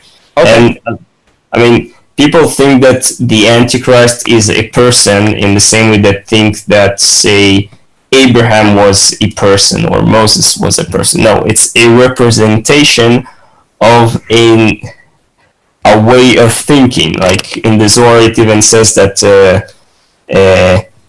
Abraham or, I don't know, King David, they're not a real person. They're a projection of a certain facet of God. We are all, you have the, what you call the Jaya theory. We are all part of God. We're a very tiny projection of a certain aspect of God's 16th dimensional infinity in this. We are all part of God. Yes, God is not outside this world. The world is a tiny part of Him. The entire universe is a tiny part of Him.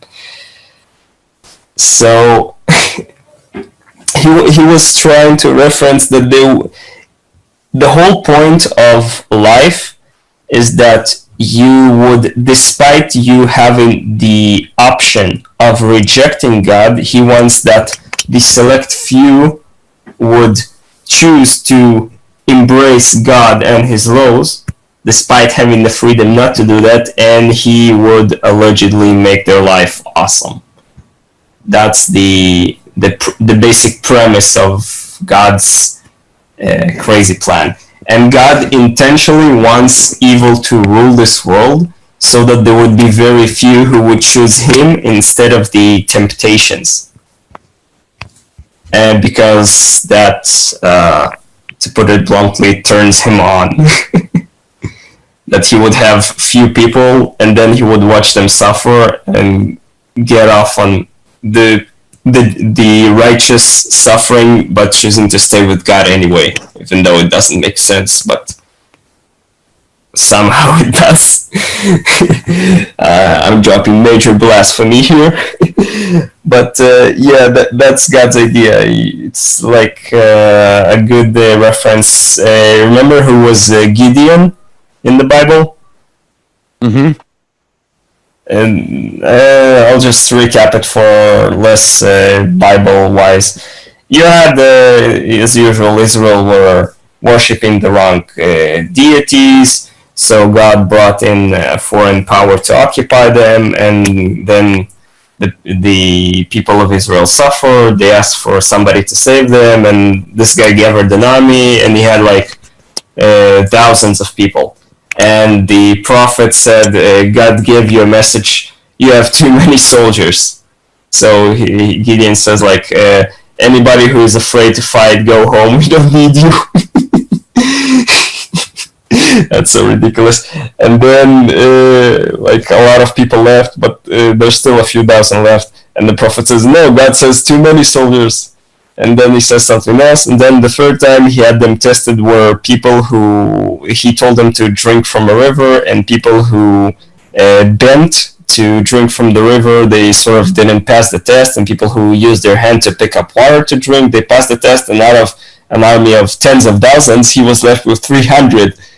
And he asked the prophet, why would you make me have only 300 soldiers when I had tens of thousands where we could have easily won the battle? Is like, no, God wants this victory to be more awesome. And with these 300 water liquors, we're going to have a victory. Because God said so. And according to the Bible, he really did have a victory. But, I mean, that's the sort of mindset. God wants to be awesome, and God wants you to recognize his awesomeness. Like I said, it's the mentality of an 8-year-old kid. He wants to be the one with the coolest toys. And we puny humans are his toys, where he wants us to recognize his greatness, even though he makes us suffer every day. Let me jump in on that real quick, because what you were describing to me, makes me think of many of these scriptures that talk about the demiurge. It also makes me think about the singularity that Ray Kurzweil, he wrote a great book called The Singularity. A lot of the things that I've talked about previous to reading that book parallel with what he discusses, which I find fascinating because Ray Kurzweil is brilliant. But check this out. What if this entity, or what if there's an entity out there, a non-biological intelligence that was either created or the creation, but then we are inside of that, and that's why. To take it even further, you look at maybe some of the debris on the moon and other planets. If you think that there was possible space civilizations in the past, the possibility of us being here many times before as well, and then it's kind of like that. It disappeared. Where'd it go? Where'd everything go? It's, did it get so big? Was there something that became so powerful that it pretty much wiped out an entire solar system, civilizations within an entire solar system, not just our planet, but multitudes of planets in the universe? A reset on a cosmos scale. That's what the Zohar said, that God wiped out not just Earth, but the entire universe, and then reseeded it from all the reproduced all the humans from Noah and his extended family, and all of the animals and birds that they put in the box. And they even made like a 10-page interpretation that he allowed Noah to sort of hide so that the angel of death would not see him as he destroys everything around. And there was something, the Nephilim were again mentioned as, I again need to correct myself, as 300 feet tall. Yeah, it was confirmed. They were so big that you had not only rain coming from above, but you had boiling water coming from below the ground, and they thought that if they're 300 feet tall, they would just stand on the water and keep the water from the underground coming up, but God then decided to make the water boil so they could not stand on them for long, and they also drowned. Yeah, that was just, that's something I reached literally yesterday, reading that part. That's pretty cool. Yeah, about... now it's getting exciting, ladies and gentlemen. About extraterrestrials, I have not... I only read about 1/10 of the Zohar, but I have not seen it except for, like I said, the spaceships, invisible spaceships around Mars and around Venus and around Jupiter, who are acting as way stations for souls before they are sorted to which sector of heaven they end up in, and in the meantime they are used as a power source for the invisible giant spaceships. And they literally say 10,000 of 10,000s, so that's 100 million. 100 million souls in an invisible spaceship around Mars. And another 100 million souls trapped in another spaceship around Venus. So, yeah. For the aliens out there, they just, how do you put it? They take our soul, transfer it into a different dimension where it's physically right around the corner, but we can't see it because it's in a different dimension. If there are 16 dimensions and we're only trapped to 3.5, we're simply passing right through them. They're invisible to us, but the souls are still there. Allegedly. Let's talk about this for a minute, because I was recently reading about actually, I'm going to get it right now. Where is it here? Yep. I was reading about some of these specific spirits and entities that are on different parts of the cosmos. And one in particular was the Earth grid. And the Earth grid, there was a specific entity that I called, let's see here, where's it at? And they've got the Martian sphere, the Venus sphere, the Mercury sphere, the Sun sphere. So, yeah, this is great you're talking about. And really, if you think about it, the possibility of the moon being some type of soul matrix, different planets having these different...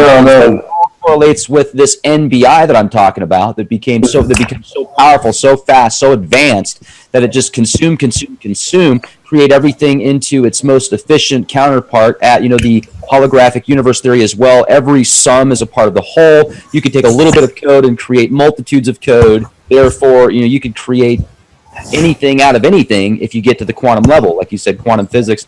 You said I haven't studied it. Well, I mean, I know a little bit about it. The quantum level, the starting point, the quantum string theory, where everything's connected at the quantum level. That's gobbledygook. The moon projects waves of empowering knowledge. And connecting the moon is a manifestation of the spirit of Jacob. Spaceships around Mars with 100 million souls. I can find the page eventually. It'll take me an hour. I got it on page 200 and something. It was there. It's along with something like describing the levels of heaven. Heaven actually is a real bummer. You just sit around with the famous rabbis and get to learn Torah until you get upgraded to the next level. But you're actually not Jewish, so according to the Zohar, you don't even get to the higher realms. You get to the bottom lower realm where you spend your eternity praising God and then being sorry about not being born a Jew or something stupid like that. Yeah, that's the religious rabbi put that as a reference in there. So, no heaven for you. But then again, the Christians and the Muslims also say that whoever doesn't believe in our version gets to a light level hell just because he didn't pick us. So, that one I disregard. But, in terms of stuff that you would like, after Cain and Abel were dead, Adam and Eve spent 130 years procreating, but because they were infected by the spirit of the serpent, what came out of them was not humans, but spirits, demons, and various other invisible entities. As Rabbi Shimon was quoted, if the eyes were given permission to see just how many invisible entities infest our planet, nobody would dare to leave his bed, and all people would be too afraid to stay alive. So that's your Archon reference. What else? Yeah, Spirit of the Serpent. The whole Elohim. I keep hearing people mention that this was like literally page 5 of the book. Elohim comes from the words combination of the words ele and hem. Hem, if you reverse it, it comes out as ma. That's the Hebrew word for what. And Elohim, it's a reference encoded in the verse where after the Israelites received the, what you call it in English, when Moses was on Mount Sinai and he disappeared and they made the golden calf. So what the people who made the golden calf told the rest of the people, to told him, these are your God Israel. So Elohim, your Elohim Elohecha, Israel. These are your God. And the religious significance is that after Moses came down, he summoned the Levites and they killed all these people and most of their followers to make the clear distinction that these are not the gods of Israel. So the Elohim is a reference to a construct of I can't phrase that in English. Elohim is not it's referenced today as God, but it's not supposed to be. If you want to talk about the God, you can either call him Yahweh, you can call him Adonai. That's his dualistic name. You have the forward letter, but that's only the male aspect. The female aspect is Adonai. For some reason, it's considered less holy because it's the female aspect. And then you combine it into the God has several names that are in increasing levels of holiness. You have the basic four letter, that's Jehovah. You have the 8 letter, that's Yahweh Adonai, or it's combined as Yadonai. So people say Adonai a lot because it's like less sacred. Or they do, instead of Elohim, they call him Elohim, because I don't want to get into the significance of letters. That's completely useless trying to explain it in English. Then you have more sacred, the 42. No, that you have a 22 letter name where it combines stuff like master or noble or generous or merciful and turns to a 42 letter salad. 42. Then you have the 216 letter name, which I tried and have not found any sort of reference to it, but that's allegedly what he put on his chair, and if you make a giant tattoo of it all over your body, you will become a god or something. Clearly a reference to some sort of Buddhist influence or whatever it is. So yeah, anybody who can figure out the 216 letter name of God, you're on the right track to becoming an angel yourself, or something. Where was I going? So yeah, the Elohim, they are not the sons of heaven. You had when God was planning to create humans, he knew in advance that humans would create the original sin, that humans after them, what's called the generation of the flood, will create sin. By the way, in the Zohar it says that God did not punish them until Noah, because the humans who were of that sinful generation, they learned magic to the point where even gods, not just angels, not just cherubs, archangels, could not come and punish the humans because their magic has become so powerful. And so they knew that God is planning to create a flood that will wipe out humans, but they thought that their magic is so powerful they can stop it. And that's part of the hidden message in these verses. Shit, I lost my train of thought. Where was I going with this? Yeah, so the angels had an argument with God before he created humans. Why do you create a creature that will sin and defy you? Because all the universe exists on the idea that God wills something, and whatever God says happens. So he created humans as an amusement for him. What happens if I create a creature that can disobey me, God? Like violate the laws of nature, violate physics and stuff. And he told the angels, if you were on the earth that I created, you would also sin. And the angels fought with him, so he took one angel. Angels come already perfect, so they are male and female combined. So you had Asa and Azael combined into what you call Azazel. And he reproduced with one of the daughters of Adam named Naamah, and they were the source of all the demons. You had the Lilith. Before God created Eve, he created Lilith, but Lilith was not a...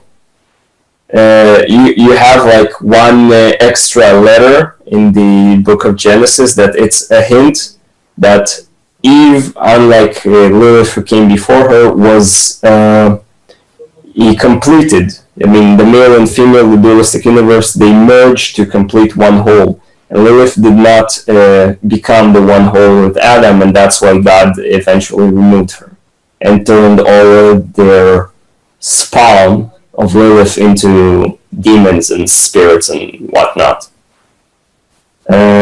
So all these Anunnaki, whatever, according to the secret parts of the Bible, they were all long dead, killed by the flood.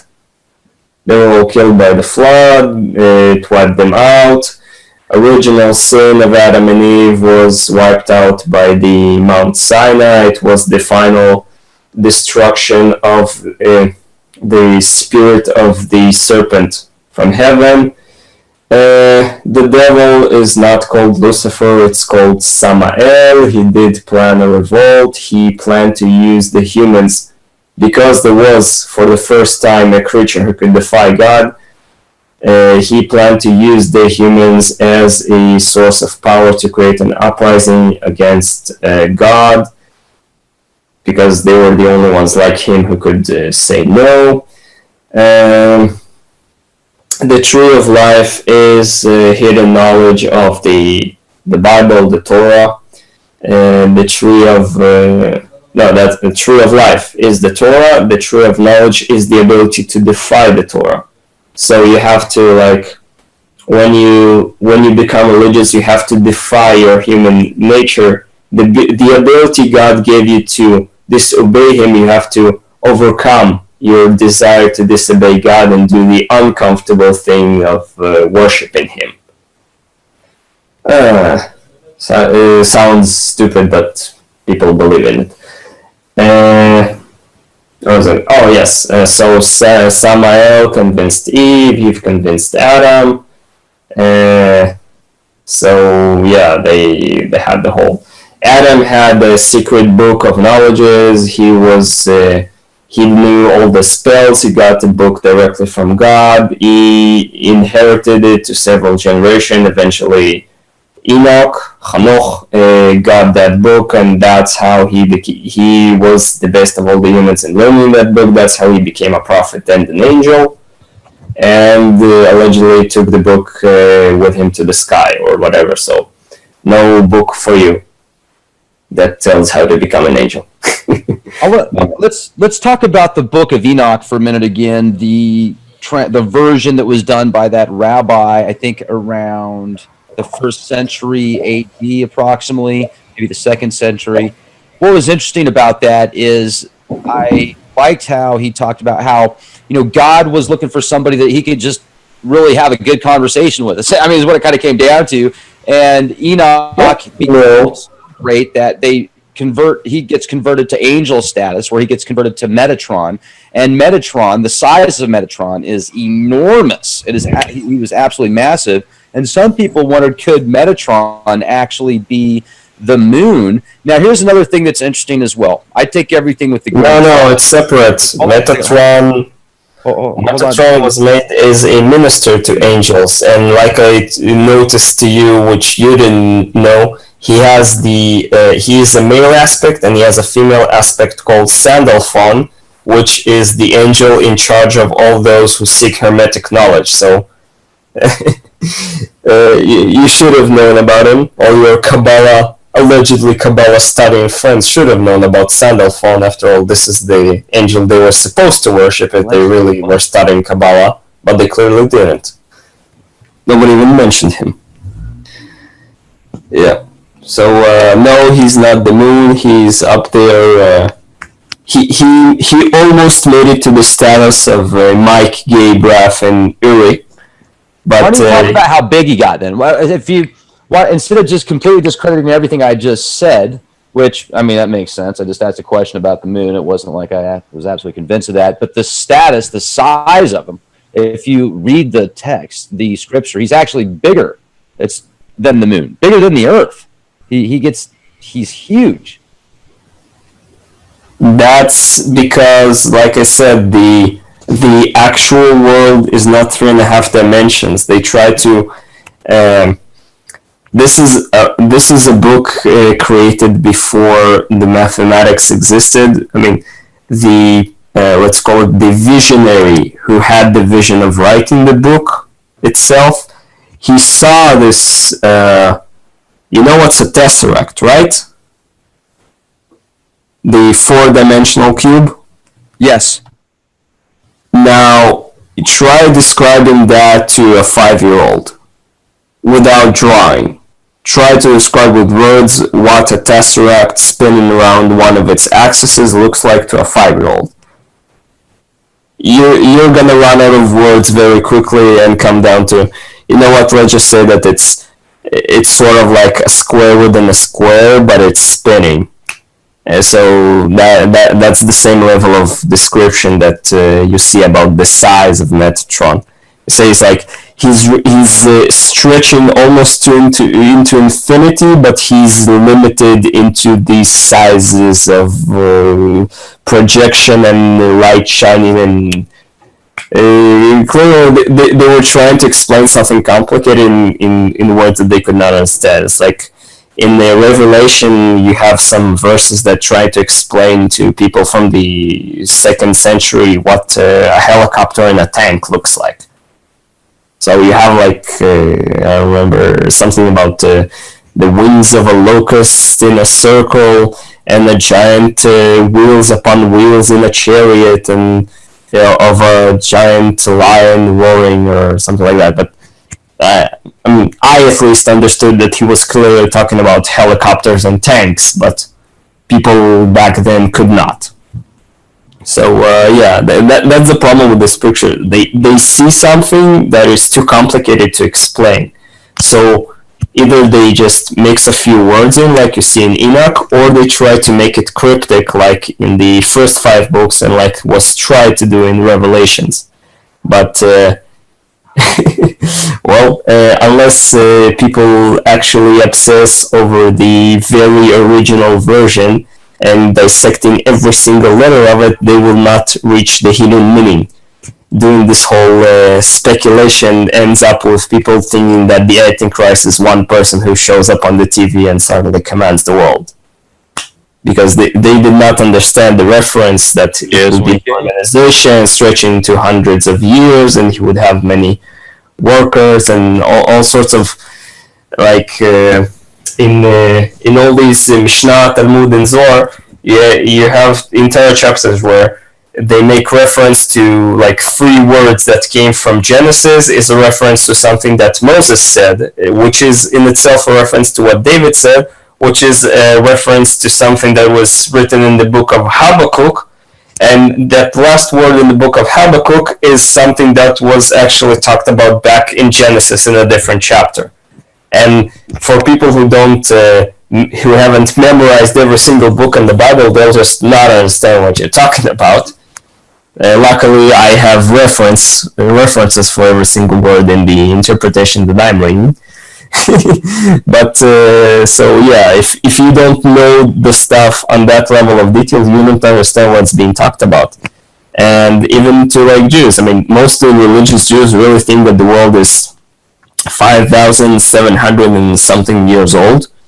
But in the book of the Zohar, it literally, in the first 10 pages, says God created the entire universe out of one point, he took a single point of his head, formed a singularity of infinite mass around it, made the drawings and writings of this world, the next world, and the previous world, and then allowed the first light to shine, to emanate out of it, and allowed this one single point to expand into all the world that we know. That's literally the Big Bang. That's literally in the first 10 pages of the book. But the Zohar, they say that it's so complicated. The Jews tell each other that it's so complicated you can only allowed to read it if you're over 40 years old and already married. Obviously, I'm not even 30 yet, so I'm a big blasphemer, so I just allowed myself to read the book. Oh yeah, a book from the 2nd century, the world was created from a Big Bang singularity. But all these silly people keep telling God waved his finger around. But it really says, also in some other point I found an exact explanation about the electromagnetic spectrum, that blue light is the most dense and red light is the least dense, and white light is actually the combination of several of them. It like literally says in the 2nd century book about the electromagnetic spectrum. I'm sure if I'll keep going, I'll find a lot of hidden science that was definitely not known, and definitely not know when the book began to massively get republished in the 15th century. They definitely didn't know about the spectrum, but it's in the book, and all you had to do is read it. And people didn't read it because they were told you can only read it when you're 40 and married. When you're 40 and married, you're not just gonna tell, hey people, I read on page number 8 that the world was actually created in a Big Bang singularity. No, they're gonna say there was first light, and then there was that, and then there was that. Because you're too old to, start revolution. Like I told Rex, I can go on just on the 400 pages that I read. I can go on for 16 hours just referencing stuff of, shattering proportions that will answer all the theological questions. And I only began to read the book. There's plenty of stuff down there. It's like reading calculus. You read 2 pages, then you just have to stop, process what you read it again to make sure you understood it right, and then you can move on. I limit myself to 10 pages a day, so I don't get overwhelmed. But yeah. Let me jump in here real quick, Alexander. Yeah. What's interesting is I listened to a lot of your references and stuff, and I will ask a question and come up with a possibility, and then you'll laugh and kind of brush it off, and then talk about your side of things. And I can appreciate you being proud of your heritage and where you are and the way that you think, and I can appreciate you being proud of your religion, and I can also appreciate you being proud of the information that you read and study. What I also find fascinating, though, is a lot of times when we get into certain debates, when you talk to me as if I don't have information or as if I'm almost primitive, when you don't even research the people that we're having a discussion about. Like, for example, talking about Franz Barden the other day, and you were saying that he has pretty much taken something that was very complex and made it very easy. Yet, if you read his works, you actually have to go through several of his books, and one of his books has a multitude of steps and processes that you have to take to get your mind to that level. And if you read his book, The Key to the True Kaballah, he even says if you're reading this and if you haven't done what I've told you to do, it's just going to be like reading a book. You're not going to be able to actually take these applications and do it. So what you were discussing right now is these texts that are as complex as they are. I find it fascinating, and it actually correlates with the research and the information that I have done with other texts and my intuition when you talk about these possibilities of there being souls connected to certain planetary spheres and matrices and stuff like that. And then the possibility of there being some type of intelligence that was created and became so powerful and it just started to consume. And maybe there's resets, maybe we only make it to a certain point, because if we get beyond that, like you just said, then we get as powerful as the gods, or this God that wants to keep control. So it's like we get pushed back down. So I find it interesting that people will take so much, it's like you believe these things or you don't, or you just laugh. Do you laugh like that about everything? I mean, is that just... No, look, it's like when you're telling me stuff about quantum physics, I spent 8 months reading a 2,000-page book on the, heavy calculus level of Physics 3 and Physics 3 in addition, to actually understand quantum physics, while you have read the 10 pages of Wikipedia without all the mathematical formulas.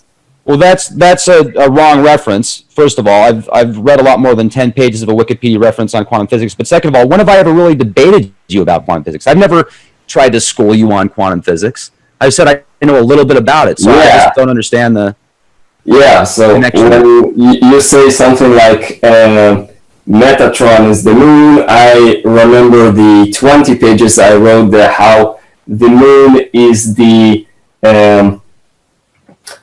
earthly aspect of the wisdom spirit of Jacob as being projected by God, because he decided that the moon would have to minimize itself compared to the sun, so that people, like I said, the just few is again a projection where God. It was 20 pages long. In short, the moon is not Metatron. The moon is Jacob. So, Well, I mean, I didn't say, you know what, Metatron's the moon. I just was saying, is it a possibility? And it's interesting because there is a lot of. I read the 20-page explanation. That's why I start laughing. Like you got very insulted by an example. You making fun of me, man. All right, I'm joking. It's okay. You can laugh at me.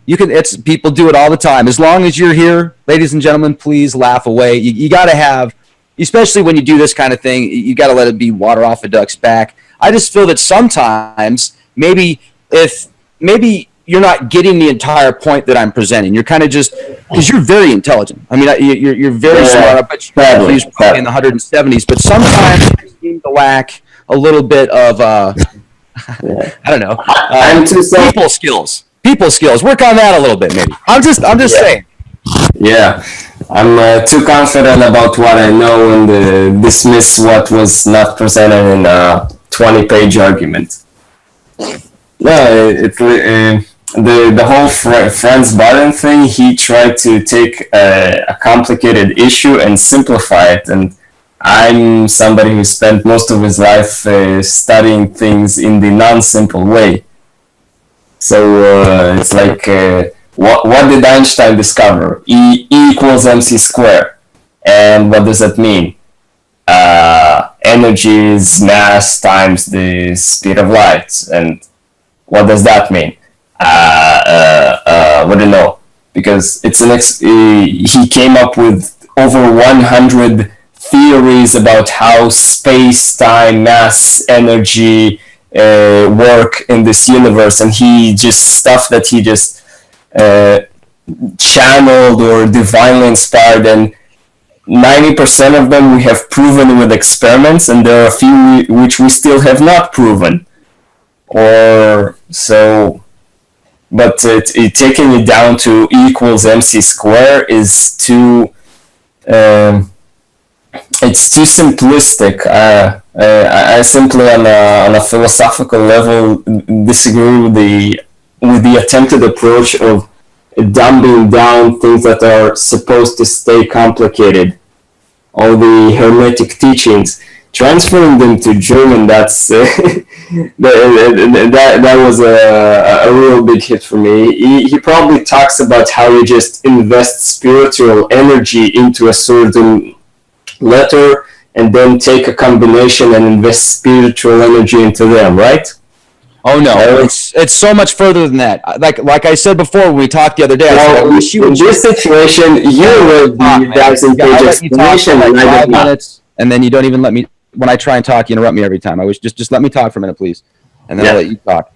Yeah. So Franz Barton, if you actually study the man, the legend, this guy was so far ahead of his time that you might compare him to some of the teachings of the rabbis that put together the Zohar. If you actually really studied who he was on a spiritual level, on a mental level, the things that he could do, very kind soul, very kind spirit. But you have to understand, you have to be at a certain level to even read that book, to even understand a portion of it, and he makes it very clear. No, you have to be on a life path. You have to, the exercises that you have to go through just in his first work, the initiation into Hermetics, where he does give you step-by-step instructions to get to the level to where you can do things that you would think would be science fiction or something out of a fantasy movie, but you can literally do it with your mind because you've created the exercises, the imagination, the energy work to do it.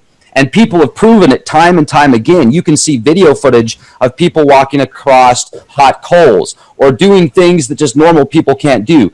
Buddhist monks staying outside in the middle of the night when it's 40 below in their robes and they're warm, and the people that are recording them are in full-on, coats and gloves and all, and they're freezing their butts off because there's ways that you can manipulate things. So when you read about Franz Barton and when you read these works, when you get to that level, it could take you 50 years. You might not even be at that level in multitudes of lifetimes. So he does not make it simple to get to that point. He gives you an opportunity to get to that point. And he was actually, just to put into perspective how powerful this guy really was, Hitler kidnapped him. He had him kidnapped because he wanted to use him and one of the people that followed his work and did work with him. They were kidnapped during World War II, and they wanted to use them to help win the war. And guess what? Franz Barden wouldn't do it. He was tortured. He almost died. His friend did die, and he wouldn't help him out. And he made it, and he survived it. After that. So no, very intelligent. And I would just, if you read who he was as a person, and if you studied up on him a little bit, we could have, I feel, a much better debate about whether you're. I don't think you would say the same thing anymore about how he made it simple. He was kidnapped before the war started and made it all the way out without being killed in a concentration camp. That makes me a hell of a lot more suspicious about his character than view him positively. People who did not cooperate with Hitler didn't last very long in a concentration camp. He wasn't in a concentration camp during the entire. No, I didn't say that. He was kidnapped during the war. He survived. His friend was killed. He was almost killed. Yeah, in a death camp, you survive because the guards decide that you survive. And why did the guards decide that this guy survives is a subject that is worth investigating. Hey, sure it is. But you know what? Once again, you're just getting into the speculation. And like I said before, we really need to stick to the facts about who this guy was before you say that he was just making everything simple. Now, I would like to add to that. What you made a very strong point, and I agree with you. Some things just aren't made to be simple. You're absolutely right. I can appreciate that. Let's talk about that. Well, in the Kaballah, every letter has a specific, not just the meaning. Every letter has a personality, and so every time you create a name, it's a combination of personality traits, sort of like your friend Heidi does a horoscope where it's a combination of the alignment of the planets that influence a person's personality, the same way a combination of letters. And if you have, like you said, the correct mindset, you can basically like I said, it's bad to do, like if you put all of Einstein's relativity theory to EMC square, the EMC square level of the Kaballah is that the world is like you see in the movies The Matrix, but instead of numbers, it's made of letters of Hebrew. And the Zohar starts it's an initiation into how you can say specific word letters in a specific combination, so you can start cracking that matrix. Like I said, God has the 8-letter name, the 42-letter name, the 216-letter name, and once you discover them and figure that out, that's the password. So you can start decoding sort of like, I don't know, you write down, I want to become a millionaire, and then you like use the code and reverse it, and to use the letters and make some cryptographic sound out of it, and you write it down or do something, do what's called a kamea, like a lucky charm, with the inscribed with these letters, and suddenly you can do the magical stuff. There's the famous legend of the golem, where you had the rabbi from Prague who just took a big bunch of clay. He needed something done. He took a big bunch of clay. He wrote a few Hebrew letters on a piece of paper, shoved it in his mouth, and suddenly the piece of clay became alive. It's a story, but that's the general direction of things. You have all sorts of these letters. Then you have the deeper level of something called the Book of Creation, where it's allegedly God explains to Abraham how he created the world by enchantments of the Hebrew letters. You have all sorts of various, even deeper books like Or Gamuz, Sulam Yaakov, all sorts of, yeah. the Franz Baron wrote 3 books. I can search and find at least 20 books that basically, if you want to do magic, you're gonna need some PhD level of studying to get there. It's not. It's how do you put it? Choosing a lifestyle of getting to these stuff. No, it's funny that you say that. It's funny that you say that because one of the points that's also proven if you read the book and if you practice the initiation into hermetics is there's more information in that book on how to actually create and manifest and have powers that some might call magical, but it's really just mind. It's mind and spirit. It's soul. And also, it's energy work, it's exercises. It's not like being able to go out and compete with the peloton in the Tour de France when you've got guys going up the Pyrenees at 23 miles an hour or doing 130 miles in a day. I mean, on their bicycles, just boom! I mean, that's multitudes of marathons. But those guys are doing it because they've exercised and practiced and worked hard for years to get to that level. Plus, because of who they are, their DNA, their makeup, they're at the elite level in competition. Well, ladies and gentlemen, we have that ability as well. And if you read Initiation into Hermetics, I mean, just pick up a copy and practice some of the exercises. One of the points, it's proven that libraries of books have been written, like you said, beyond PhD level, like experimental genius, autistic, to the point of being a savant, I mean, that level, you can get to that level if you want to. Yet he also makes it very clear that you have to have balance, you have to practice. You're not going to be able to just say, abracadabra, I'm Odin, and then have that archetype and be Odin. You have to exercise, man, just like anything else. It's mental exercises. So I would strongly recommend so we could have a good debate about this guy before you just keep saying he's inferior and he's not. He's just a simpleton. I did not say that he's a simpleton. I said that what you literally just said, that if you want to reach a level where these things become practical, you're gonna need to become one of the top super athletes like the people doing the Tour de France. And if you're not gonna spend your entire life into it, but just read a few books, you will never reach a level where these things become practical. So it's effectively either a hobby or a waste of time, depending on the perspective.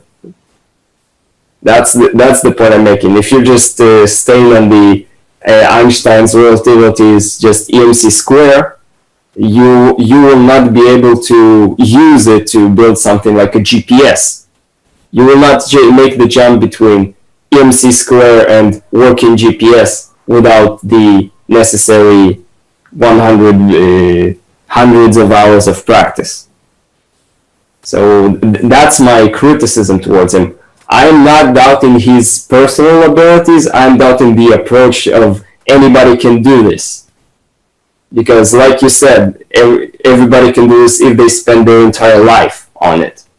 And trying to take a shortcut, a sideways path is in my view, not a good approach. But maybe I'm wrong. No, like I said, there is no shortcuts with this guy. There is no shortcuts with his teachings. You have to exercise. You have to, you mentally, physically, spiritually, at the soul level. It's incredible. But anyway, let's talk more about. I want to hear more about the Zohar, man. This is awesome. You were talking about. Let's talk about these planetary spheres and these souls and stuff. You know what? I promised to do something. Let's do it right now. I'm just open up the file. Give me. Wait. Let me check that this is the right. Let's see. Yeah. Yep. Zohar. Give me a random number between 1 and 8. 7. Okay, 7. We have 476 pages. Randomly choose one. 471. 471. All right. and the edges of a flame are burning inside me. In that hour screams three yells, one after another, and the heavens shake, and all the heavens shake, until three voices are heard into the fish of the crocodile, and he will run away 400,000 miles into one other fish of the sea, where he will float castles and spread nets, and pull him out of the sea, and put him into the school of the heaven, and all those secret riddles will fear him, and all the disputes that were given there, and he will be captured there for 150 days, and in that time the Holy One, blessed He, that's God, will gather all the armies of heaven, all the sons of His host, and He, God, above all of them, and they brought before Him that crocodile, and He will tie three ties in his nets, and they will be thrown by the three lovers, and they will put him back to the place he was captured, and those lovers will go into a single hole called Ahava, love, and they will be entombed there.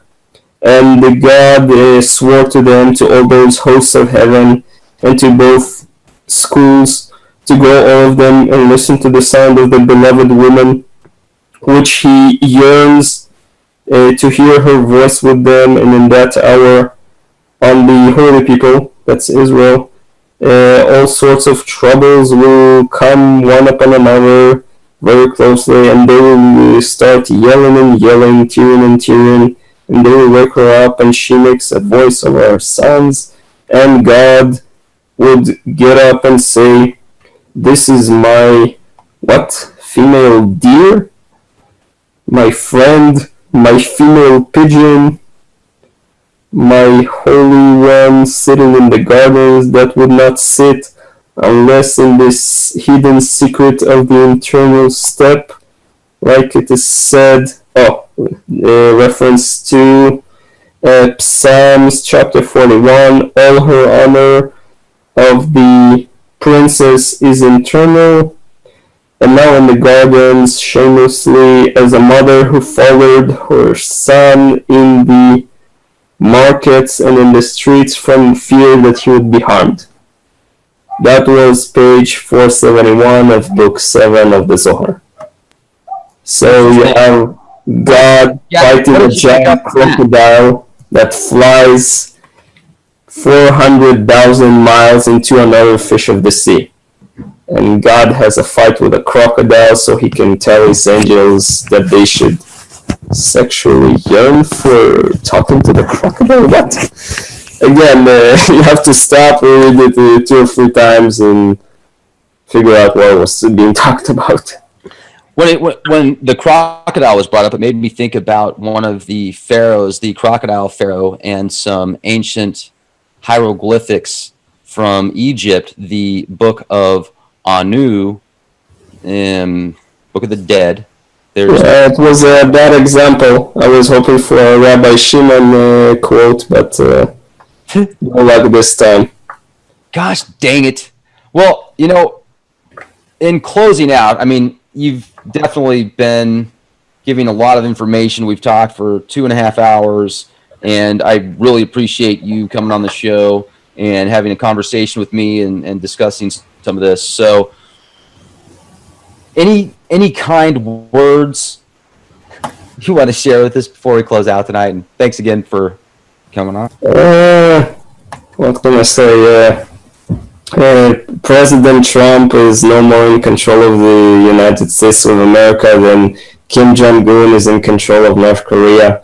They are both surrounded by a bunch of generals who tell them what to do, or just not tell them what's going on and do something themselves. When the war comes, do not fear it. It is just part of the natural order of things. Same thing as the last time. Well, yeah, that what that reminds me of, don't you? Yep. Ladies and gentlemen, you know what's going. Generals gathered in the masses. Monsters just like witches at black masses. Evil minds, they plot destruction. Sorcerers of disconstruction. Whoa, Lord, yeah. Dun, dun, dun. There you go, ladies and gentlemen. It has been 2.5 hours of an intense amount of information. Thank you again, Alexander. Thank you, everybody, for being here. Make sure to support our sponsors, getthetea.com, for the best organic supplements. I love this stuff. I'm taking colostrum, which is great for me personally. I think it's great for energy, and it's also been really good for digestive health for me. So I would check it out, especially if you don't always eat the best organic foods, and be the change you want to see, ladies and gentlemen. Be excellent to each other. Be the change you want to see.